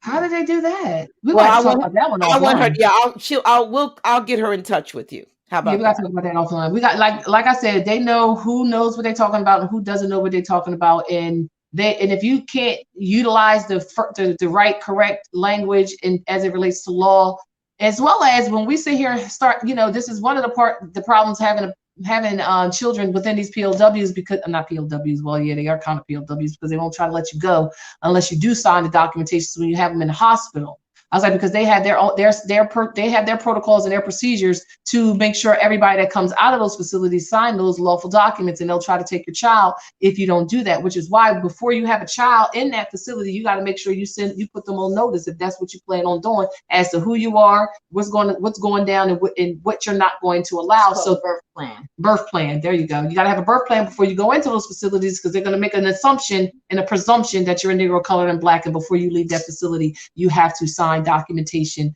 that you are a ward of the state, literally. So you got to make sure you put those notifications out. And that's another thing that we are in the process of completing. So like for the vaccines, I know a lot of people are having issues because they're being required through their jobs that they have to get vaccinated. And, it is a part of your constitutional right, Article 1, I think it's Article 1, where you have the right to self-determination and religion, and they can't force you to take vaccination. It's also part of international law. I was like, so international, Article 24 of the NAC, they can't force you to take vaccinations, and they can't fire you for it either. United Nations Declaration of Rights of Indigenous People. United Nations Declarations of Rights of Indigenous People. And a lot of times, if you put these in, all you got to do is put the name in, United Nations Rights of Indigenous People PDF, and it'll come right up for downloading purposes. You got to know the law in order to enforce them to follow it. And if you put your notifications to those facilities prior to your coming there, they 99.9% of the time will honor it. And if that particular hospital won't, you got to go to a different one that will. Absolutely. Nothing is ever one with one person alone. Organizations, government. I'm just looking to see if there's any. Okay. I think you did explain. You explained. Somebody had a question about explaining the MAC number, but you just did. You just did. Let me see. But I think the point. What am I doing? Get out of here. The point I want to make is, if you didn't hear that, is if you were already nationalized prior to the formation of the consulate, or just someone else did it, but you don't have a MAC number and you want to be a part of, because just send your documentation in via a PDF file, and along with a picture or copy of your identification card. Now, suppose some people got received their paperwork, but maybe they don't have a card. A who? A card. A nationality card? Nationality card. And So they have to get that issued, yeah. So can they just apply for the card and send you a copy of their paperwork? Absolutely. We don't want to reinvent the wheel. If you've already declared and claimed your nationality and completed the paperwork that did so, but didn't put you back into the same situation you were trying to get yourself out of, because we will read your nationality documents and make sure they're not adhesing you or conjoining you to that corporation, because some language in certain lawful documentations that I have seen has done that. We'll make the recommendation to say, look, this wasn't done properly. And this is why. We're not going to just sit here and say, oh, you got to do it over. No, if you don't have to do it over because the documents are sound and they're not putting you in that ward status, we don't have a problem with issuing you a MAC number, which we will issue you a new unique MAC number that's unique to the Moorish National Republic Federal Government Northwest of Mexico. I mean, Northeast of Mexico Territories and Dominions. That's long. And you can't make your own MAC. And you can't make your own MAC numbers now. Okay. So Bobby G says, if you already have a MAC number, national ID, where do you send the information update? There's an email. So if you already have a MAC number from the Moorish National Republic Federal Government, Moorish American Consulate, and you already have identification and you have everything, you're just sending it in so we can make sure you're in our records, because we only have records of Moors that we've done, and we don't have all of cohesiveness with all of the other consulates. They're not sending the information in, so we can assist you Moors that are in the POW or within any other things that are going on, because these records are open, and they're verified through different levels. So this information is needed. So if we get a call for validation or verification, we can make it. Court case. Yeah. If they call us and want to verify who you are through your court case, we can do it by your MAC number. Yeah. If we don't have the MAC number, we can't verify who you are. Because there's a lot of Mustafas. And Hassans and Tahirs. I've seen Tahir and Amirs. Like we'll never be able to identify you. And that's another reason for the facial recognition, because we need to be able to validate who they have is who you are. You understand? I was like, because they're not going to have you logged in their system as a Moor. They're going to have you logged under that nom de guerre, which is a violation, and they're going to have you logged as a Black person, which is a violation also. See William Dungy versus William Dungy case. Was it who? William Dungy versus Robert Spencer. Versus Robert Spencer, where that case was decided because they were trying to denationalize him in a calling him a Black person when he was a Moor. He was a Moor, and they were trying to call him a Black person and make him subject to the Negro Code status. And he wanted to make sure that the record was clear that this is who he was and this is who he was not. So in order for them to put you in their records to give implied or presumed jurisdiction, they're going to put you in there as a Negro, colored, and Black, because they know darn well they can't put you in there as a foreign national, because that's a violation of international in the supreme laws of the land. And they can be charged with treason. And we know what treason is. Treason is when you're doing something that you ought not to be doing, which is against the law, as well as against the oath and affirmations that you took to support and defend the law. Isn't that punishable by death? And it's punishable by death. But we'll just send you home. We don't want to do all that. We'll just send you home. But Bobby G, I think you're asking where to send. You see the email right here, Moorish American Consulate NE@gmail.com. Just email it in a PDF format. I think that's what you said. Am I correct, Sharon? Yep. All right. It's PDF. Yeah, PDF. So, wow, no new comments. And you can go, if you don't know how to do PDF, y'all can go to the office supply stores, and they will PDF. Just make sure you have one of those little flash drives, and they'll PDF your file for you if you don't have computers and things like that, which you should have, and you might want to invest in that, because you're going to be sending a lot of documents in.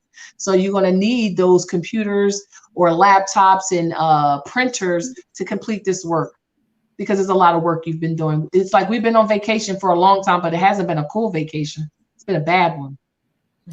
Here's a question from Anwar LX. Also, being that we are in our own land, shouldn't a consulate, all caps, only be in other countries and only one in DC? No. See, you know, we gotta exercise this corporate mindset.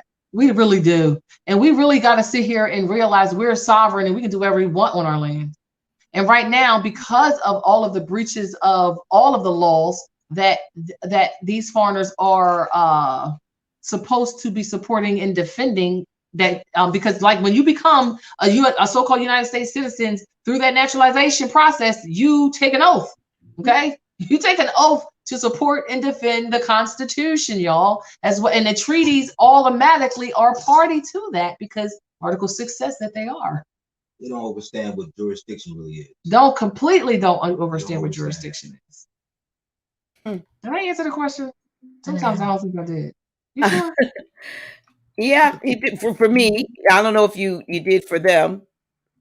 Political. Because I've heard that argument before, you know, many times when a lot of people say that, like, okay, if you got a lot of belligerent organizations that are foreign to you on your land operating in complete belligerency and dishonesty and stealing all of the things from the heirs who absolutely don't know what to do, how to do it, don't you think you need some consulates on your own land until order has been reestablished?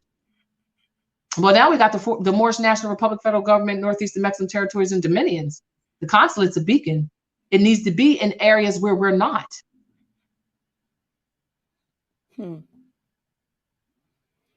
Okay.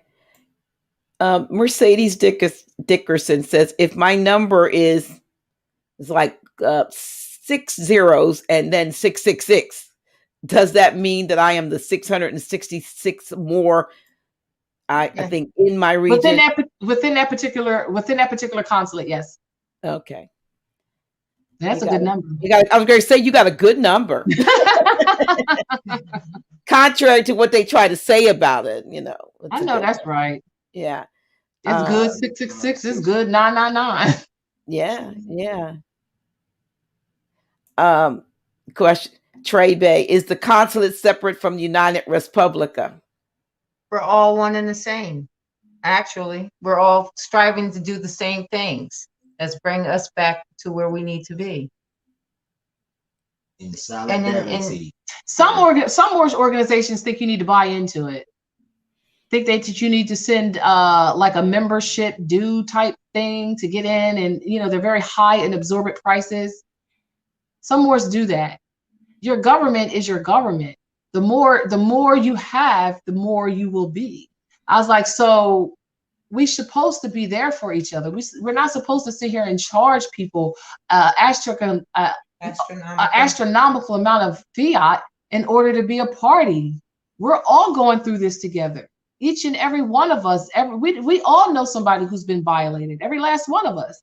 How dare we sit here and act like one organization is different from the other? We all doing the same thing. We all should be having monthly meetings for real, as Moorish nations all over to talk about the things that are going on in the different territories and how we're going to fix it as a unified front. That's what the Albions are waiting for.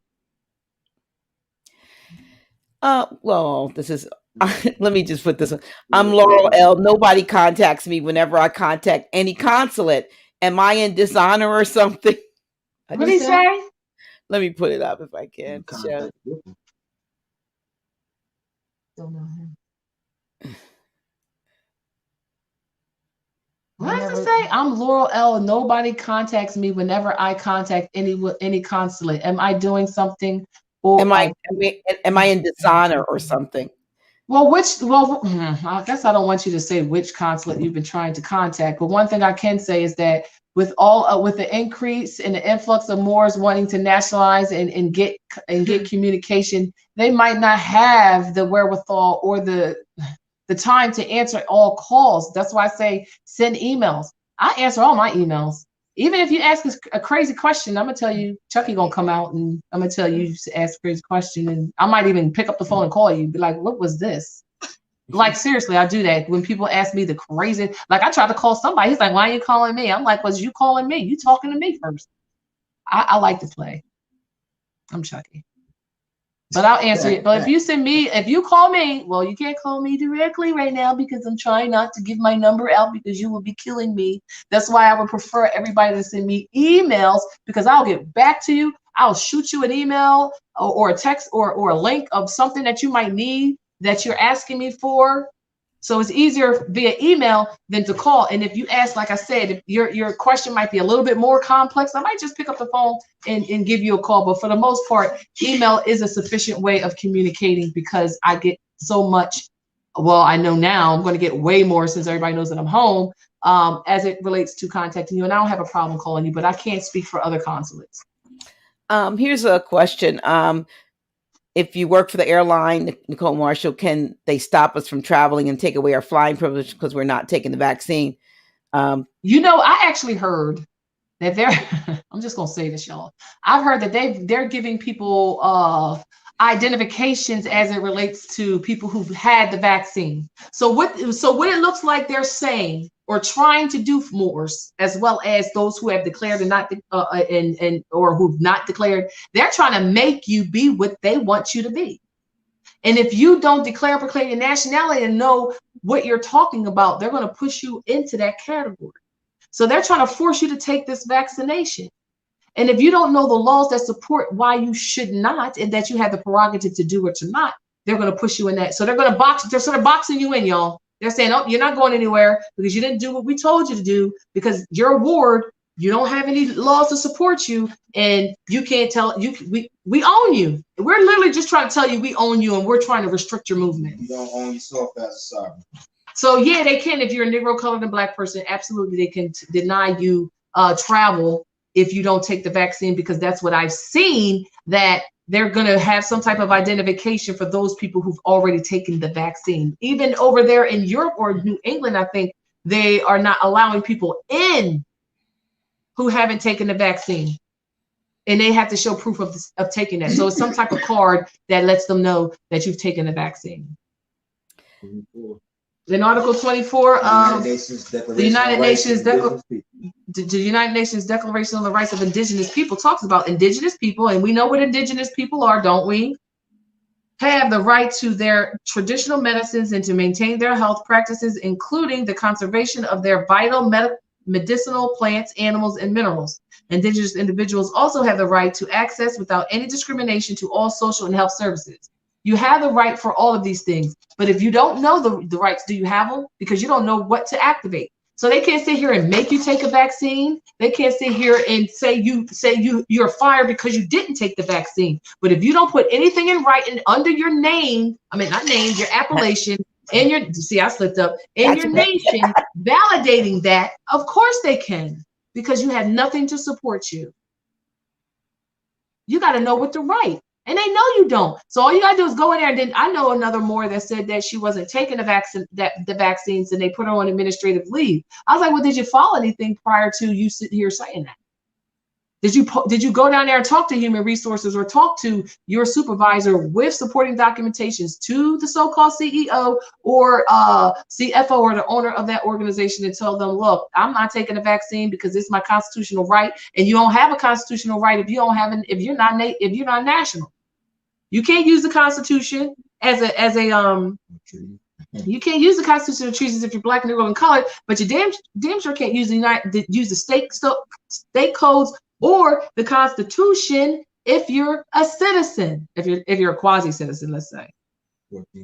So you can't sit here and say any of these things will work for you if you don't know who you are, because they work for international, right? It talks about international. You have to be a national of something. You have to belong to a nation, y'all. If you don't belong to a nation, you can't do anything. And right now they're trying to restrict your movement, trying to force you to do something, y'all. Either be what they want you to be or be what you're supposed to be, what you were born to be. Cheryl Coates says, how long does the process take? The process of nationality takes absolutely no time at all. You fill out 2 documents, you sign and seal them, or autograph and seal them. You send them in to be stamped, sealed, and to get your record number. It comes back to you, and the only time that it takes is through the mailing process. You get it back to you, then you send it to the 7 locations, because you want to put them on notice that they need to take you out of their res. a day. So you need to send them the notification as well. Those seven locations. Does anybody know what the 7 locations are? Good question, right? That's part of the nationality process, and that's on the website, and it will be sent to you. So you know, as soon as you get your paperwork back, signed and sealed, you're not going to send any originals to anyone. You're going to make copies of them and send them to those 7 locations, certified, so you know they got to where they were intended to go. Let me ask you a question for those who might be thinking, if I nationalize and I'm retired or I'm about to retire, do I lose my pension or do I lose the Social Security when I nationalize? People ask that all the time. No. Y'all don't know what the nom de guerre really is. It's a corporation, y'all, that you control and own because it was created for you, even though you're not a beneficiary currently for it, because you're not operating in honor. They're utilizing your estate. It's kind of like they got your bank account and they got the checkbook and they writing all the bills for you, but they're not giving you anything. You're working out there, you're slaving out there. So they're out there administering your estate. And as a trustee of your estate or administrator, they're living the vida loca while you're down here as peasants. Because trustee and a beneficiary. You say it again? They're acting as a fiduciary, trustee, and a beneficiary. Islam. They're acting as both parties because you don't know that they're administering your estate and they're giving you a didonus, a gift that they don't necessarily have to give you because you don't know that you're an heir and you're not operating in that capacity, and you have not declared or proclaimed your nationality. So they're treating you like the ward you are because you won't take control of your own estate and offset your own so-called debts that you don't have, but you don't know how to do this. So Rhonda Miller has a question. Here's a question. Should I do my forms over because I follow all the steps and they still got me in the system? So are there new forms? I don't know what she means by still got me in the system. Yeah, I don't know. She got to clarify. Rhonda Miller, clarify what you're saying. Oh, that's that one. Oh, here's another one. Oh, you want to respond? Go ahead. No, what I was saying is that, like, when you guys say something in the comments, please use a complete sentence. I don't know what y'all talking about when y'all make these code words and stuff. Like, I'm an accountant. I really am an accountant, and your words, I'm listening to the words and nothing's coming to me because you didn't make a complete thought. Okay, here's one. Good one. Good question. How do how does a Moor in a POW nationalize? I guess they mean in the POW camp, one that's been kidnapped. Go ahead, Fatima, you answer that one. Goodness. Okay, so normally what you would do is have someone on the outside send you nationalization papers, the 2 lawful documents that we need to make sure that you are a national.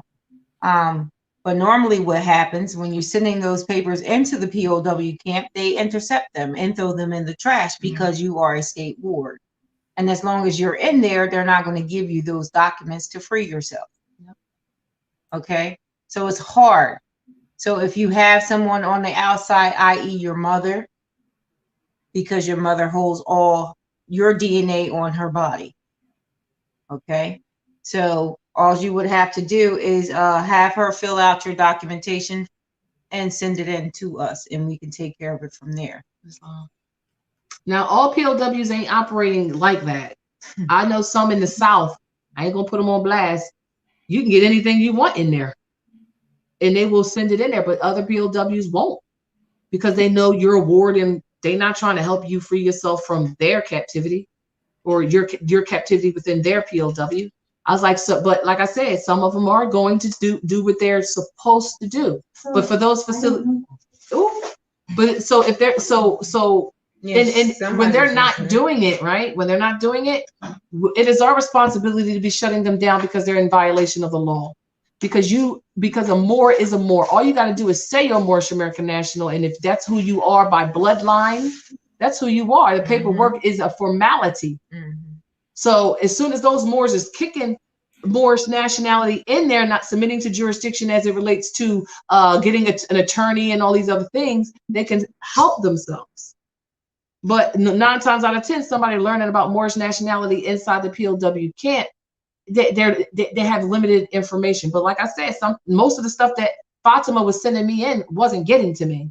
I was filing grievances. I have over 60 grievances that I filed for the constitutional violations under that facility that was holding me unlawfully. I have a very good file due process for my case. And it's all intended. You got to put the work in. You got to set the stage. You got to set that chessboard. And you set that chessboard by putting those pieces where they need to be on that board, right? I was like, in putting those pieces is recording things. Like a lot of people don't realize they're supposed, if they want to talk, they got to record. They got to enter something into the record. No matter what you saying out your mouth when you're at those tribunals, it matters what you put in the record. When all the said is done, you're going to see a lot. People got to stop being scared. You got to start doing, and you got to start learning and gaining that knowledge, because that is what's going to strengthen you. Because the scimitar is your knowledge, y'all. You slay Goliath by what you know. Because Goliath, Islam. Next question. let me see. I was going to here's a good one for you. This is from Ken Davis. He says, Islam, I'm able to assist you with your website. Contact me via email, Ken Davis. Definitely contact me. I need assistance. I do not want to do this myself. So if you can send me an email to Moorish, what's on the screen, and let me know that, and we can kind of touch bases so I can get some assistance with the website. And are you a Moorish American national? Because we would have to start there. Let me see. Timothy Boyd said, what, and a lot of people did this, what if you've already authenticated your birth certificate? So that has nothing to do with your nationality.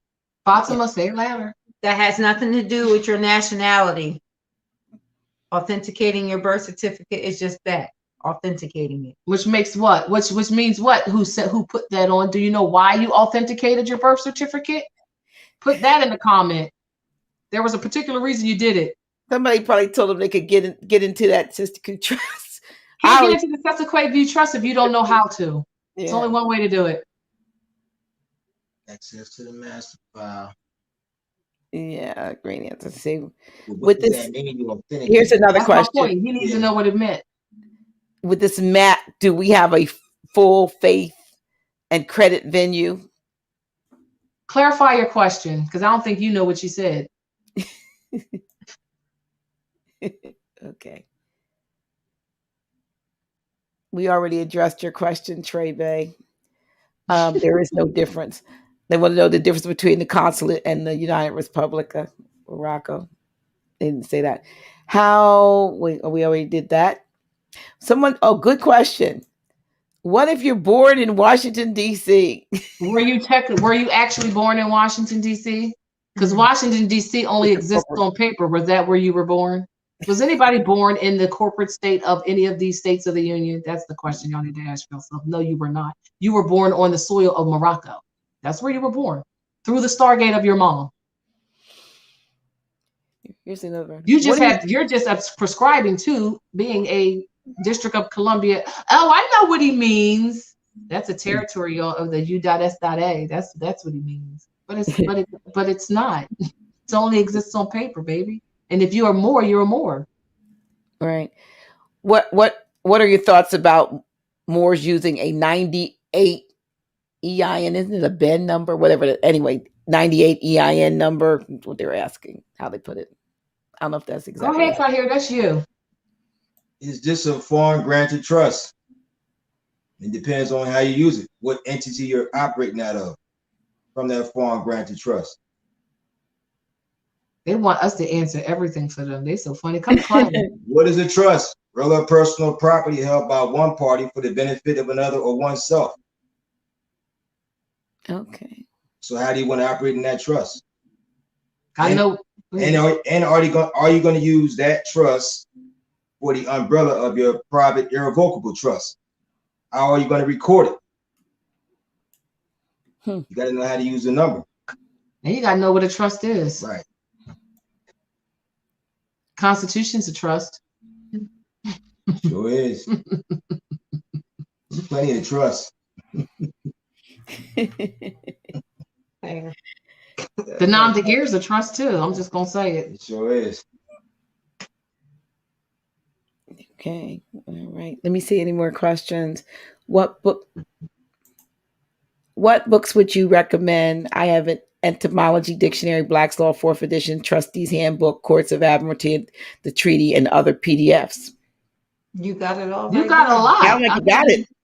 There was a binder for newly nationalized Moors. It was very basic. I have to upgrade that a lot, but that has a firm foundation for what you need to start with. Black's Law 4th edition is very good. Books on etymology, Abdullah Talib Mosley. Did I say that right? Yes. Abdullah Bey. Abdullah, you know, I just can't with the other ones. Talib Mosley Bey. Thank you. He is our etymologist. He does so many classes on etymology and in teaching Moors how to read and interpret what they're reading. I was like, so I'm gonna throw everybody over to Abdullah as it relates to etymology because he knows what specific books. I don't have a listing. I can ask him for a listing and have it post it on the social website to see what books should people start with. I downloaded a PDF of etymology, Latin derivatives in both of the groups, the public notifications group, public records group, I think it is, as well as the Northeast. So there's a book right there for you to download to start your understanding of how to properly utilize the English language, as well as how to learn the roots, suffixes, and prefixes, and when they bring them together, they ultimately still really mean what the root word means. Okay. I wanted to go to sleep. Yeah. Chucky ain't come out yet.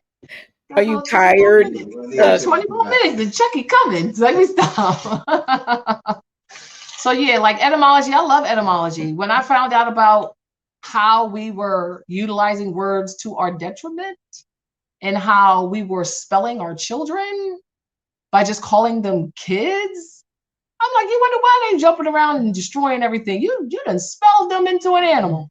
Turning them into goats, baby goats. Into a darn goat, right? And they be like, oh my, well, that's not what I mean. Well, that's what you said. Don't matter what you mean. That's what you said. Learn how to read. And speak. And speak. And write. Right. Yes. But I love you, Moors. Don't be sitting here thinking I'm whipping you. I'm not. And mom always redirects, right? My mom redirected me, and we hated it when she did it, but we were better for it because of it. I'm just looking to see if anyone has any other questions or comments. What's the difference? Okay, here's a question. What's the difference in being a security creditor and claiming nationality? I mean, you might say it's one and the same, really. You can't. There's two separate things. Secured party and creditor are two separate things. Yeah. You want to elaborate on that? What is the difference? I don't think you should. No. It's a loaded question. So what is he asking us? Should I do this or that? Why is he what? What is the difference between being a secured party creditor and claiming nationality? They can't even be compared. I did. Declare your nationality first.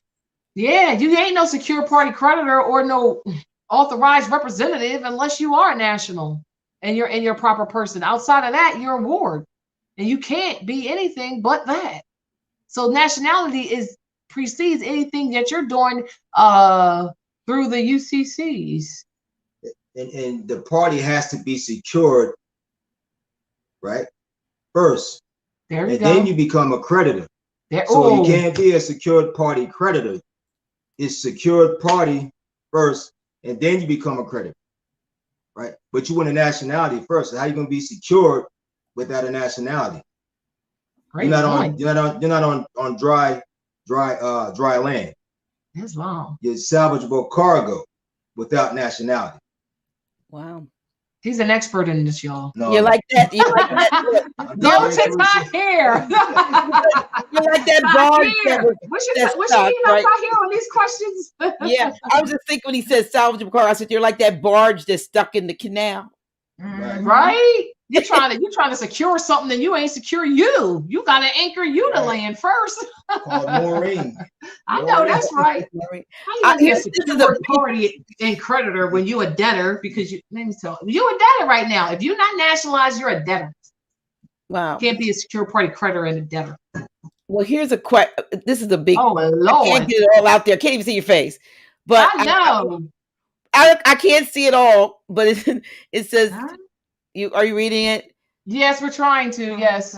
We have the first nursing home in the process of being called National Moore Medical Center.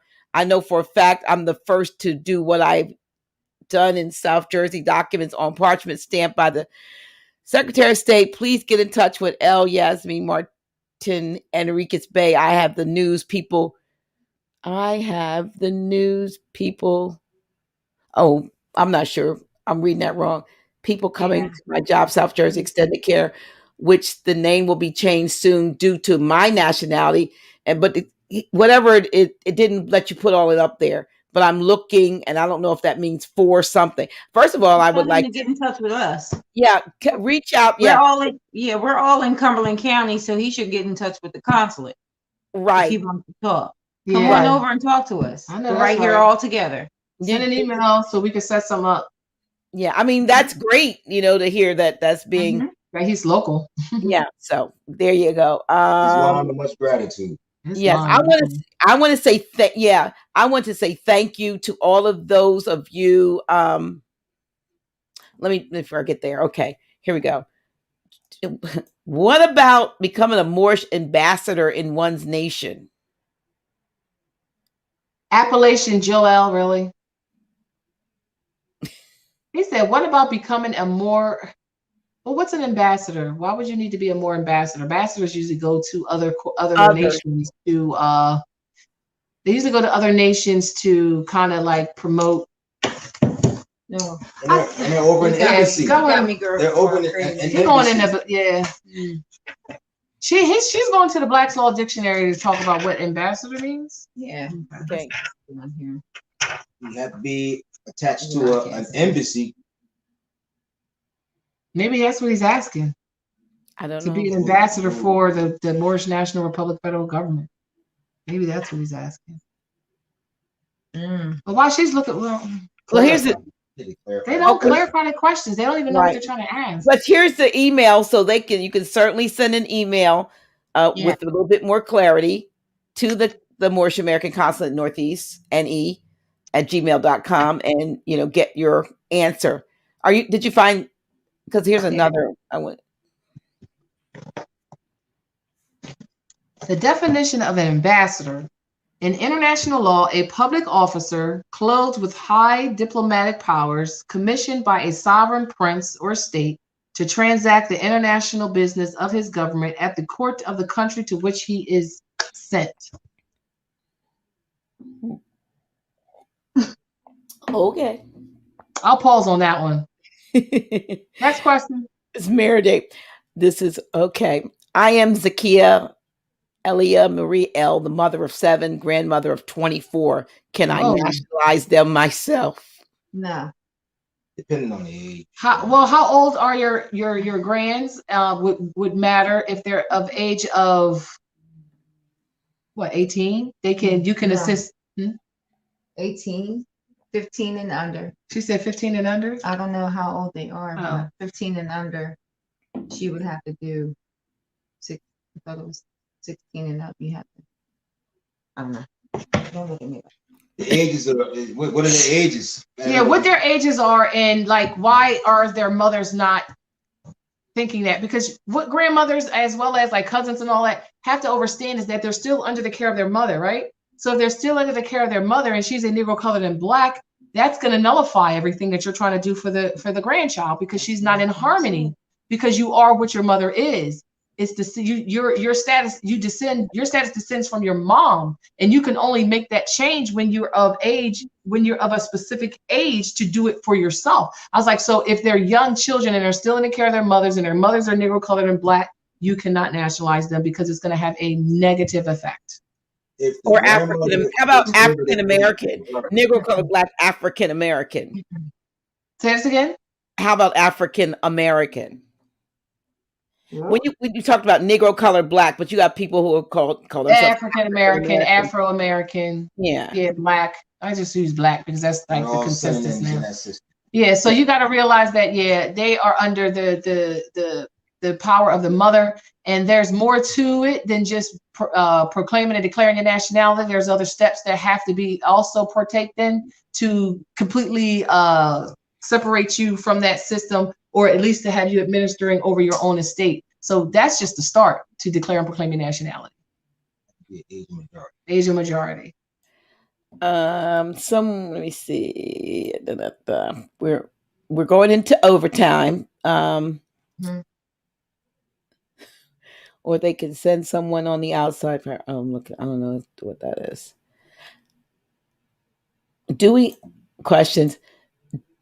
have a passport, I'm thinking, as a nation? I can't. I mean, I make sure that was spelled right, dude. So we can know what you're talking about. I'm trying to fix it because I'm thinking I'm. Do we have a passport? Do you need a passport on your own land? You got travel documents, right? Mm-hmm. Right to travel.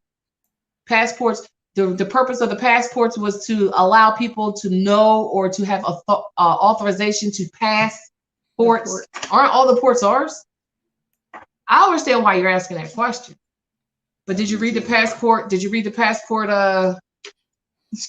qualifications? What they say? Immigration and Nationality Act. Title 8 USC 1101A21. I would bring that up, but I can't. So, and I don't have access to write it down, so I could push it to you until here don't have his phone open to give you that stat he just quoted you on. I know Moors want the easy way to start operating in their nobility, right? They want a card, or they want an ID, or they want paperwork that's going to speak for them, but also realize you're going to speak for yourself. You're going to have to speak to all of these lawful documents that you're getting. So if you're going to the airport to travel to another nation, you have to know the law that supports you. And knowing that, and because those organizations and those establishments have been used to Moors operating as Black, they don't know how to take you. So prior to you going overseas or wherever you're going, you might want to put the airlines on notifications as to your coming. So when you do come there with your nationality identification and travel card, you will be received on both sides. Yes, and that is our responsibility as a government as a whole, to make sure everything is being done in honor, and the organizations and the commercial airlines, as well as all the commercial corporations that are operating. We got to make sure they're put on notification as to how to act. How to interact with Moors, because your nationality in your travel card should be sufficient enough for you to do what you need to do all over Morocco. Let me see. A few more questions, if you don't mind. I know we're in overtime, but here's one. Good evening, ladies. I was going to file my paperwork through the American States Assembly. I haven't put my paperwork through. Should I just file through Moorish Assembly instead of filing through American Assembly? I don't know what is an American Assembly. I have no idea. That's why I put it up there, because I thought if you're a Moor, you need to. So I just wanted to put that before you. Here's a question. Here's Appalachian Joel again. Do I have to give up the bank accounts? No. All right. Here, he said, Tiger says. Oh, hey, Tiger. Oh, look at you. Nationality for Albions. Is it ready? Isn't it called naturalization? But I'm anyway. They said nationality to Albions. How can they? You mean subject paperwork? Is subject? Is that like a naturalization process? You know, we don't have naturalization processes in Morocco. We have everybody who does not have a nationality is automatically a more subject ipso jure, because we don't have a process of naturalization. We have treaty agreements through other nations. Right. We don't need to naturalize people who we already got treaty agreements with. This is the issue with the so-called United States citizenship for foreign nationals. You're not a United States citizen. Why are you coming in as a United States citizen when you got treaty agreements with the United States? Because you have treaty agreements with Morocco. I was like, so you're coming in under that false paradigm, and you're subject just like every other Negro, colored, and black and white person. You just got a higher classification. G Money says, I'm sorry, but I didn't get any useful info to help me to understand the nationalization process. What do you mean you didn't get anything to help you understand the nationalization process? By the time you get to the point where you're asking about nationality, you should already know what is the problem with your status. Your status is you're operating outside of law. You're going back to law, which is nationalization. In order to complete your nationality, you got to do the lawful name change and the judicial proclamation. One document is 6 pages long. The other document is 8 pages long. The other document is 2 pages long. You print them out. You put your nom de guerre on there, and then you put your appellation, which you've chosen, on there. And once you print out 3 copies, I think it is. You send 2 now. You send what?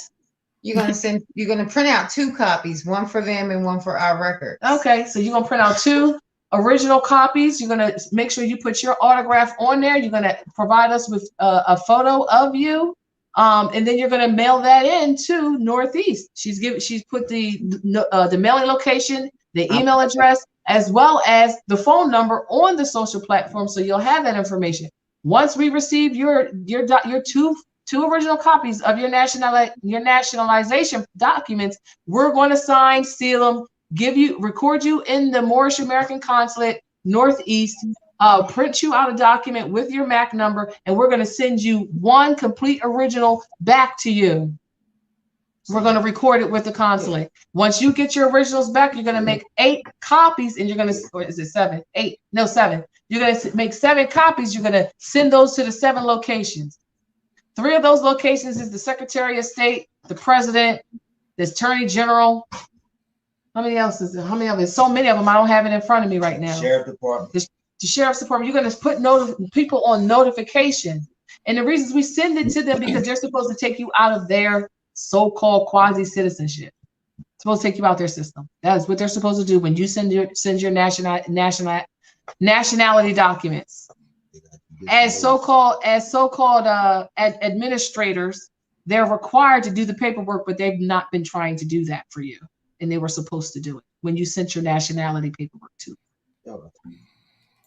And they don't know the process because they've been used to us operating as wards of the state. And they thought because George Washington and all their so-called founding fathers told them they are never going to come back to themselves, and they're never going to remember who it is they truly are, because we took their feathers off of their heads and we took their sandals off of their shoes, and we got rid of all their historical garbs, and we switched them up so they didn't know who they were or where to go, or they couldn't communicate with one another because they were all from different tribes operating under the plantations. They did all that intentionally so we would be doing this broadcast right now to get you back to yourself. So they never thought you would come back to yourself, whereas though they would have to deal with it in your nativity.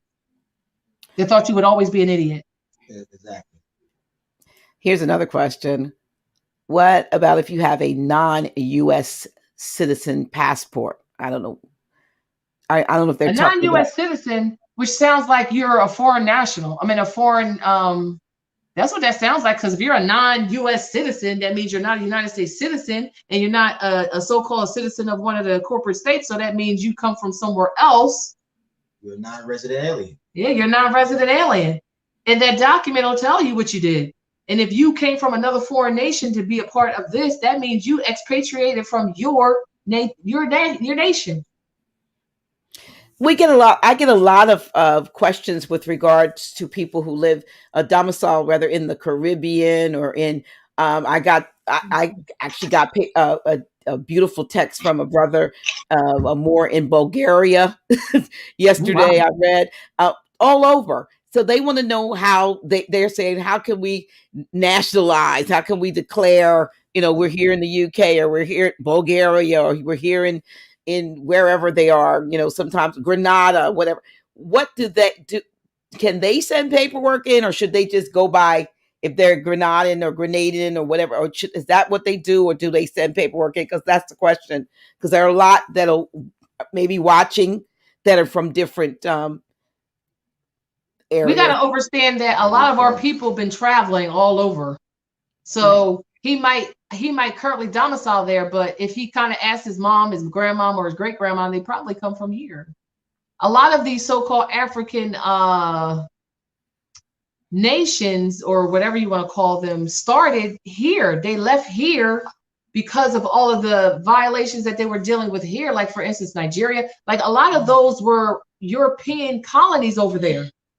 And they left because even though they were so-called free not free white persons, but even though they were free so-called slaves, they left because they were getting so much resistance from the hegemony, as well as they couldn't socialize with the enslaved Africans, and the laws were so restrictive that if they kind of communicated with the so-called blacks, they could be put right back in slavery. So a lot of them left.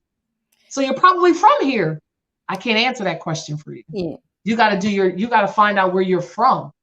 And you're only going to find that out through your mother, because your mother had you, and she's the only one that validates or substantiates your bloodline. So that's why we also ask sometimes, and we should ask this for everybody, send us a picture of your grandmom and your great grandmom so we can make sure your lineage is Asiatic. Because if you're an Asiatic, you can nationalize. If you're not, you're a Moorish subject. And there's two different, the only difference is one has land title inheritance, the other one does not. You can't just sit here and claim land as if you're heir to it. You would have to be deeded land from someone who is Title II, which would be a Moor. Yeah. Okay. Someone wanted to know where the nearest consulate is to the Colorado territory. That's Tariq Bey's territory. Tariq Bey is Colorado. Okay. Contact Tariq Bey. He's close to you, but like I said, if you want, and I know he still has classes and all those things, and I want to put him on blast because I just talked to him today. But you do have a consulate in Central, and I am going to be updating as I find out who's still doing nationality, who's doing it appropriately and in proper divine order, and we'll make sure we link up so everybody's not running to one consulate. But as of right now, he's supposed to still be operating over there in Colorado territory and Central. It will be Central. Okay. Here's a question. What if you own a business in commerce, will I still be able to nationalize? Of course, you're better able to protect your business as a national than you would be under the U.S.A. Absolutely. Can you operate a commercial vehicle, say with a Muskogee Nation plate? What you mean a commercial vehicle? You mean a conveyance? Because if you're talking about commercial vehicle, and you're subject to their laws. Right. Like, so if you're driving a truck operating a truck for a company, then that's driving as opposed to navigating or traveling. Right. Okay. Love what I'm seeing. How do I apply for my nationality from Canada, Edmonton, Alberta? Please and thank you. Send them in. Send them in. I don't know who's currently working down there in Canada, Canaan land for nationality, but you can send them in here as well. Yes. Okay. International millings. I know that's right. Okay. We'll have to do it until we figure out what other consulates are Sure. still operating and if they're operating now. Mm-hmm. Correctly. Here's here's saying, what's the deal with the Moorish Science Temple? Do they legitimately free us from the system? You gotta ask them. I ain't answering that question because I can't. I haven't seen any of their paperwork to validate what they're doing. I've seen what do you call it? I've seen one more Science Temple's paperwork for nationality. I didn't like what I saw. I suggested that they redo it, but that was for that particular more Science Temple. All of them are not created the same. You got to figure out which one is corporate and which one is unincorporated. A corporate More Science Temple is subject to the laws of the U.S.A system. An unincorporated More Science Temple is a sovereign. Here's a question. Can you give examples of non-Asiatics? A non-Asiatic is anybody born through the Stargate of an Albion woman, regardless of if you had relations with an Asiatic to create that child. Because this descendability follows the mother, not the son. So if you came out of an Albion, you are a Albion. Mother's babies, daddy's babies. She said, Fatima said, mother's baby, daddy's maybes. There's a reason they say this, y'all. Is it good? I'm not going to give it to y'all today because let me tell you, people get so mad when I talk this way. So I'm going to wait like a couple more years before I talk about that. I'm going to try anyway. Chucky might come out. Here's what if my father's mother is Asiatic and my mother is mixed Taino and Spanish? Oh, wait a minute. What if my father's mother Is okay, Asian. we don't really care about my father's mother because that doesn't. My mother is mixed Tainos and Spanish. Tainos is Asiatics. And So Spanish could be two Asiatics. So you're gonna have to go through your bloodline. You're gonna have to find out what your mom is, because like you're gonna have to find that out. And you can usually find out within 3 generations which one you are.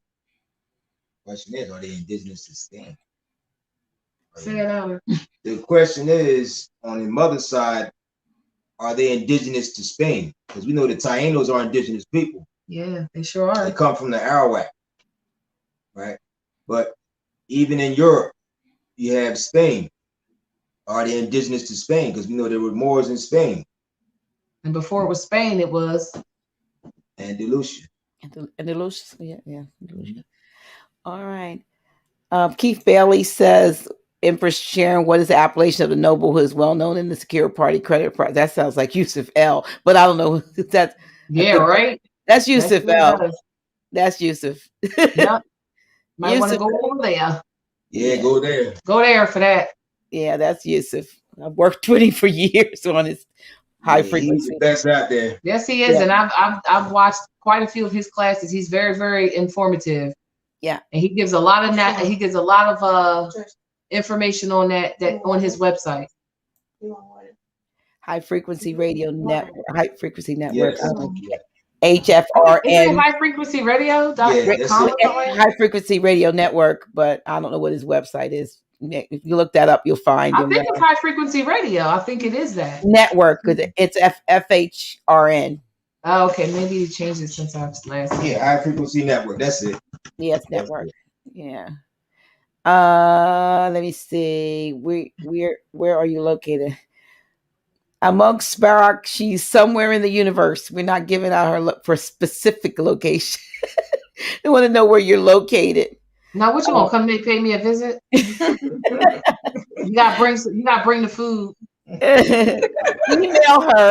Email her, and she'll tell you where she is. I like food. Yeah. Flash Gordon wants to know: can anyone establish a consulate with the authority of the government? And you would have to go through training to do that, because we got to make sure y'all are competent out there, y'all. It's my responsibility. It's our responsibility here on the Northeast is to make sure the consuls we send out there, the nationalize, are competent. And I mean competent as it relates to assisting Moors to complete the nationality process, and more importantly, sending those weekly or monthly files over to us so we can merge them into the database. A lot of the other consulates are not doing that, which is creating an issue.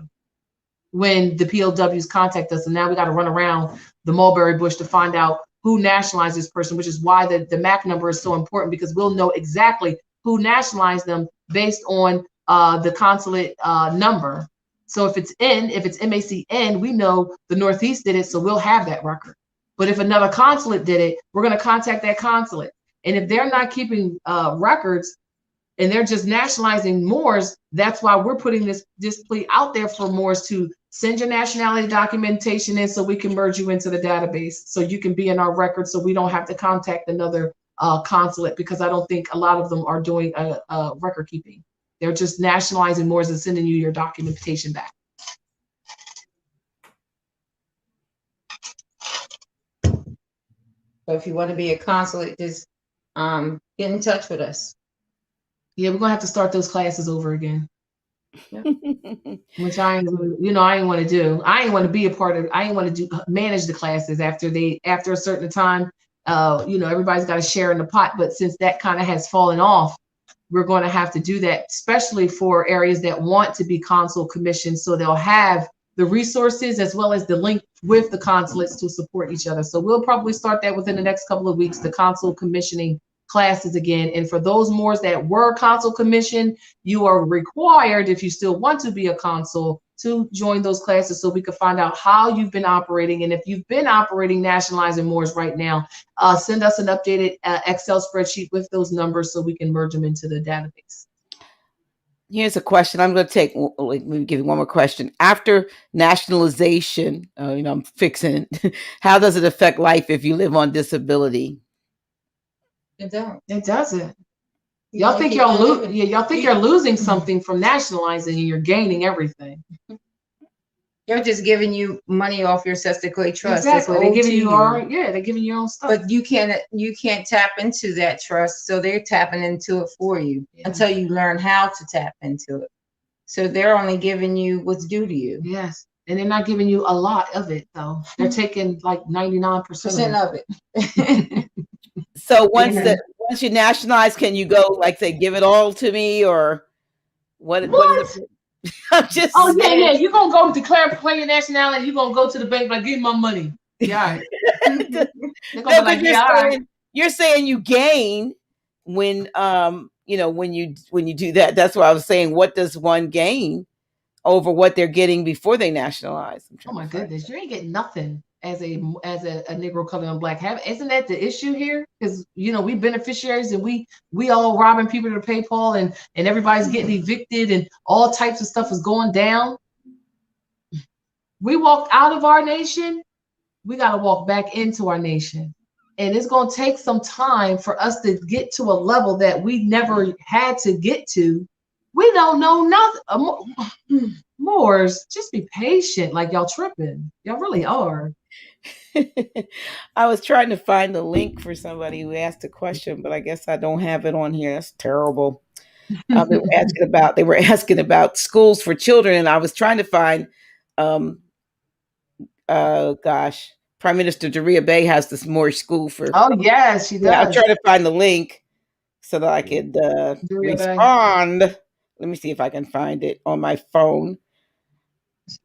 I thought I had it, because I think I have it in my notes, because people ask about schools, but I thought I actually here we go. Let me put it on here. Let me create this and keep talking so I can just put this up, because somebody else may have this question. Yeah, with the schooling, everything is in the process of being worked out, because we're going to have erudite lessons, not only for adults to get them up to speed to where they need to be, but also the children. And we have to create a platform for them to gain knowledge as to how they're supposed to operate. So we're in conjunction of doing all of these things, but with the distractions as well as the interruptions in our nation building, those linkages kind of fell off. So Dariah, that she would definitely be a good source to start with that, until we as a nation can establish those facilities. But at the same time, the schools that are out there right now, we need to be sending our instructors for them to be doing what we're require them to do, and not none of the programming that they're doing currently. So we need to put them on. Oops, let me fix that. Wrong. Let me We edit need it. to let them know that they're not to be teaching our children's false history, and they need to be teaching them the truth, and we need to hold them accountable to do that. Right. Until we create our own Moorish academies. I believe this school has been around since 2015 with Prime Minister Daria Bey's school, which is Moorish School for Children, online schooling for MoorishChildren.com.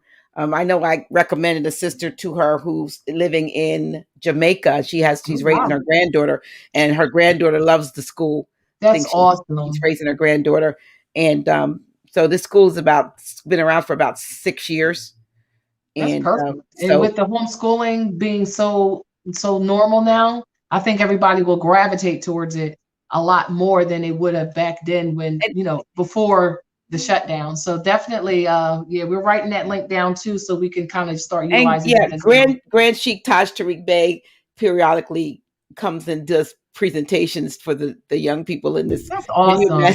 He loves children anyway. So, but so more school just for that information. Listen, again, I want to say thank you to everyone who has donated, and I'll be able to be we are being a blessing, not a blessing, to our sister as well as to the house, and we totally appreciate you and your support. Sade, I don't know what's going on, but he doesn't know. Grand Sheik doesn't know about your situation with your baby. Honestly, when he's doing the lives, he's not even looking at the screen. I have the screen on the other side of the room, and he's looking into the camera. So he doesn't know anything. So before you put in there that know nothing from Grand Sheik, he doesn't even know about your situation. But I've been trying to recommend various and sundry people to help you with your son, with your situation. I understand your frustration, but Grand Sheik doesn't even know about the situation. Like I said, when the comments are coming through, people think he's looking at the, he's not even looking at the computer. I'm the engineer, and he's looking at that camera out there, and there's nothing in front of him except what he's, normally him, and he may have a book, so he's not looking, he doesn't know, so, but, I've been trying to, and others, we try to help. And I hope, Empress Sharon and Empress Fatima and, that you will be able to maybe help our sister with the situation. And she's nationalized, right? And she's got a MAC number and all that. I don't know if she has a MAC number, but I know she's an EL.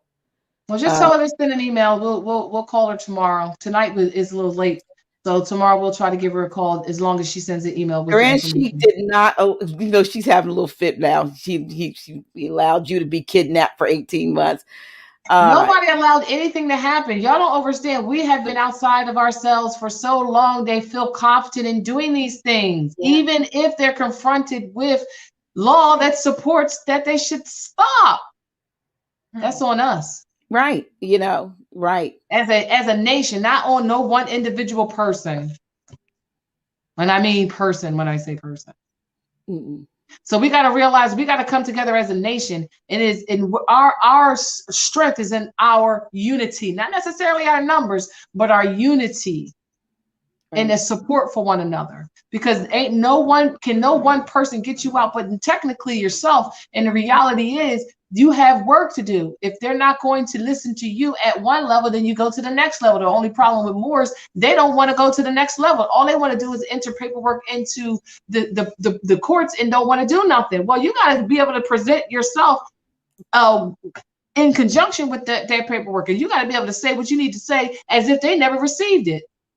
All right. And you need to also do liens, and you need to also do federal court cases, because if you want to redress, as well as the Moorish American Consular Court, because we're starting to do those what do you call them? Damn it, those notice of removals, as well as putting the acceptances in. I'm updating that and updating all of that information this week, and I'm actually putting out an acceptance of a notice of removal that I received earlier this week, and I'm updating the records in conjunction with that. So we got to put in we can't sit here and say and want certain things to happen if we're not operating as that Article 3 court. We have to assist each other. We have to assist each other. It's our job. We are the court. The disputes are supposed to be handled between us and them by consuls. That's why the consul commissioning is so important, because consuls are the ones to be addressing issues and disputes between United States citizens and Moors. Period. The treaty specifies who's the competent jurisdiction. So we need to be putting upgrading and putting those notifications out there. And then if we don't get any favorable replies in that, because more, like I say, Albions Moors are just learning who they are. I mean, they had a little distraction and they kind of messed themselves up with the lowercase lettering in red, literally, because I think Albions right now is laughing at that. I'm gonna be honest. I don't think they are. They sit here like you can talk those Moors to do anything and they will do it and won't question anything. Yeah. Yeah. Well, listen. I think we're going to stop here. But one of the things I would recommend, somebody said about Moors needing to be able to have like a discussion group or something. I would highly recommend, if you have not, to join, to download the app. And this is on both, I think, the iPhone and what do you call it? Android is Telegram, because we can create Telegram groups. It's Telegram. The app is Telegram. Anyone who's in your contact list, when they join, it'll notify you that they're also on Telegram. You can also invite people to join Telegram. There are groups you could put videos up. You can have live chats. You can do posts and so forth. And it's very friendly. So there's Telegram, like Telegram is spelled, right? Telegram. It looks like a blue circle with a white arrowhead pointing out to the right. It's Telegram. And a lot of Moors are using that now? Yes. People are signing up and they have groups. I mean, I'm on several different groups there. You can create your own groups. You can create private groups. And so, that you allow people to join or not to join. So Telegram is a good source for you to utilize for us to communicate. So I want to thank you for being on the show tonight and for the fabulous job you've done to kind of bring us up to date and give some food for thought for those who maybe were on the fence with regard to nationalization. The classes, we look forward to those classes, so that, and again, Telegram also may be a resource where you can put specific information for even closed groups that you create. Yes, I'm definitely look into that. And I definitely appreciate you asking me and inviting me onto your platform, because I love House of Reawakening Minds. I watch it all the time, almost every Sunday, every Friday. Like I said, I'm just getting acclimated to being home. So I don't have a schedule yet, and I'm trying to get that schedule. So bear with me. I will definitely be on Friday, because you'll have Taj on there. That's right. Tuesday nights is Office Hours with Dr. G, which started in May. We're coming up on our first anniversary in about 2 minutes. Yeah, seems like it seems like only yesterday when I started, but May will mark 1 year of Office Hours with Dr. G. And so I'm very appreciative. At the very beginning, it was kind of slow going, but we're gaining traction with this particular show. And there are lots of other people. I always ask, that I would love to have come on, but I don't think I'm big enough yet. I'm not quite there yet, but we try to bring, or I'm saying we, me, myself, and I. I'm one of those persons where I'm the office manager, the CEO, and the janitor. Jack of all trades, right? I'm all that. Right, web design, administration, teaching, everything. Got to do everything. Yes, but anyway, we're trying to build it up, so that we're trying to build it up and to bring quality information to the public. And I just hope, that we can learn to be a lot more tolerant with each other. I mean, it's all right to, I know sometimes people need to get stuff off their chest and so forth, but when I bring people here on this platform, I'm bringing it with the intent of bringing information, confirmation, inspiration, if you will. And it's not always for everyone, but one thing, and I saw somebody else put this, I'm going to make this banner from it. It's going to say respect the chat. You know what I mean? Wow. Because when you respect the chat, then, some of the things that go on in the chat wouldn't happen, because you know that if you disrespect the chat, that you're going to be blocked. You're going to be blocked. You'll be invited to the block party. I know that's right. And I'm a little bit tolerant, more tolerant with some than others, just because I realize certain things, but still respect the chat. Because this is for you. Because I can easily say I am 66 years young and I have done enough in my life and I don't have to do this. I know that's right. They don't understand that. No, they don't know. I mean, I'm on the phone all day, every day, talking to the people because our number is public. My number is public. And so I get calls all day. If I didn't shut my phone down at 10:30, I would be on, my phone would ring at 1 and I get emails in the middle of in the middle of the night, 1, 2, 3 o'clock in the morning. I'm so glad I don't have access. People don't have access to my phone number now, but they can still get you through Messenger. And I don't mind. You know what I mean? I don't mind. It's just that I have other things to do. and I don't have little calls. People don't call me and say, hey, Dr. G, and we'll talk for 5 minutes. I look up, it's hours. And we're talking. So we like to talk as Asiatics. We love to talk. Yeah. But we want to help. We want to help. We want to be of help, to ourselves as well as those who are coming to our platform. And I thank you so much for everything that you've done. I thank you all in the background hiding, unless you want to come forward at the end. They were supposed to come forward at the end when we say Islam, Pax Etimore. There we go. You coming over here? Come on, right here. I know. So is Yesharin. Yesharin's tired too. Look. Oh, look. How y'all doing? Here. It's Supreme Judiciary.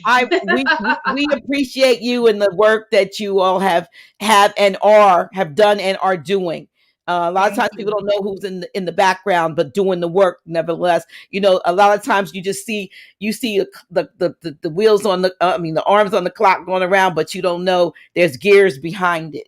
And those are, we don't even go back there unless it's a battery clock and we got to stick a battery and everything. But you all are like the gears, if you will, that are making things turn. And so, from me to you, much love and much appreciation for your sacrifice and for your love. Islam. Pax Etimore. Islam. So we thank you. We thank you all. We thank you all, one and all, for coming on. And let me see. Yeah. So anyway.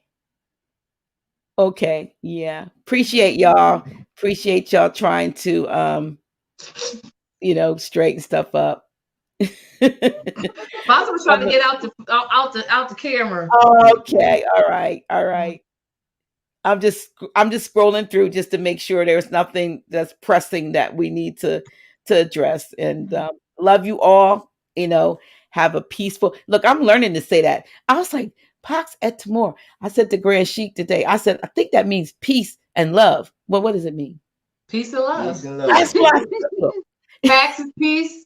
Amor is love. That's what I thought. Pax, I'm going to start putting that in instead. I always put like love and light and things like that because that's what I try to give out. But Pax Etimore. Pax Etimore, Sade, Renee Il, love you. Listen, thank you all for coming. We're gonna rock out with how'd you like my theme song? I love it. Okay. I love it. All right, so this is how we going out, y'all. Thank you all for tuning in. Thank you. Pax Etimore. Pax Etimore. I'm gonna try to go out with some music, but sometimes it won't let me, but we're gonna try. Let me see if it opens up. There we go. There we go.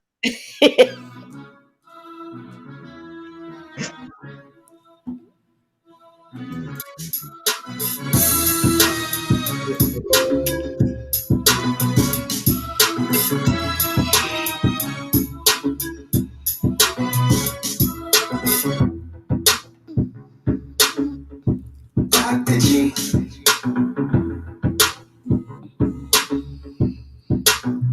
Really? Who's she?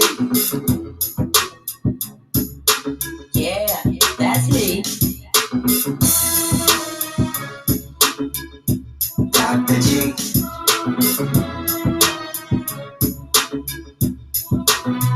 Really? Who's she? Yeah, that's me. Dr. G.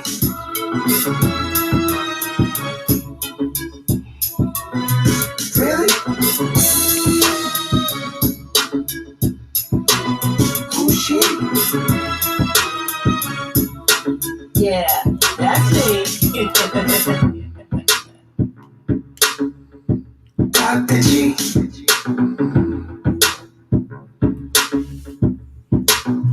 Really? Who's she? Yeah, that's me.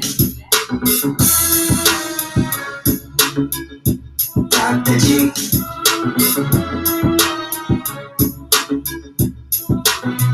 Really? Who's she? Yeah, that's me. Dr. G.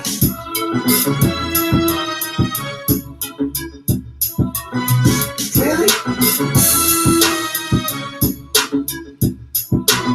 Who's she? Yeah, that's me. Dr. G.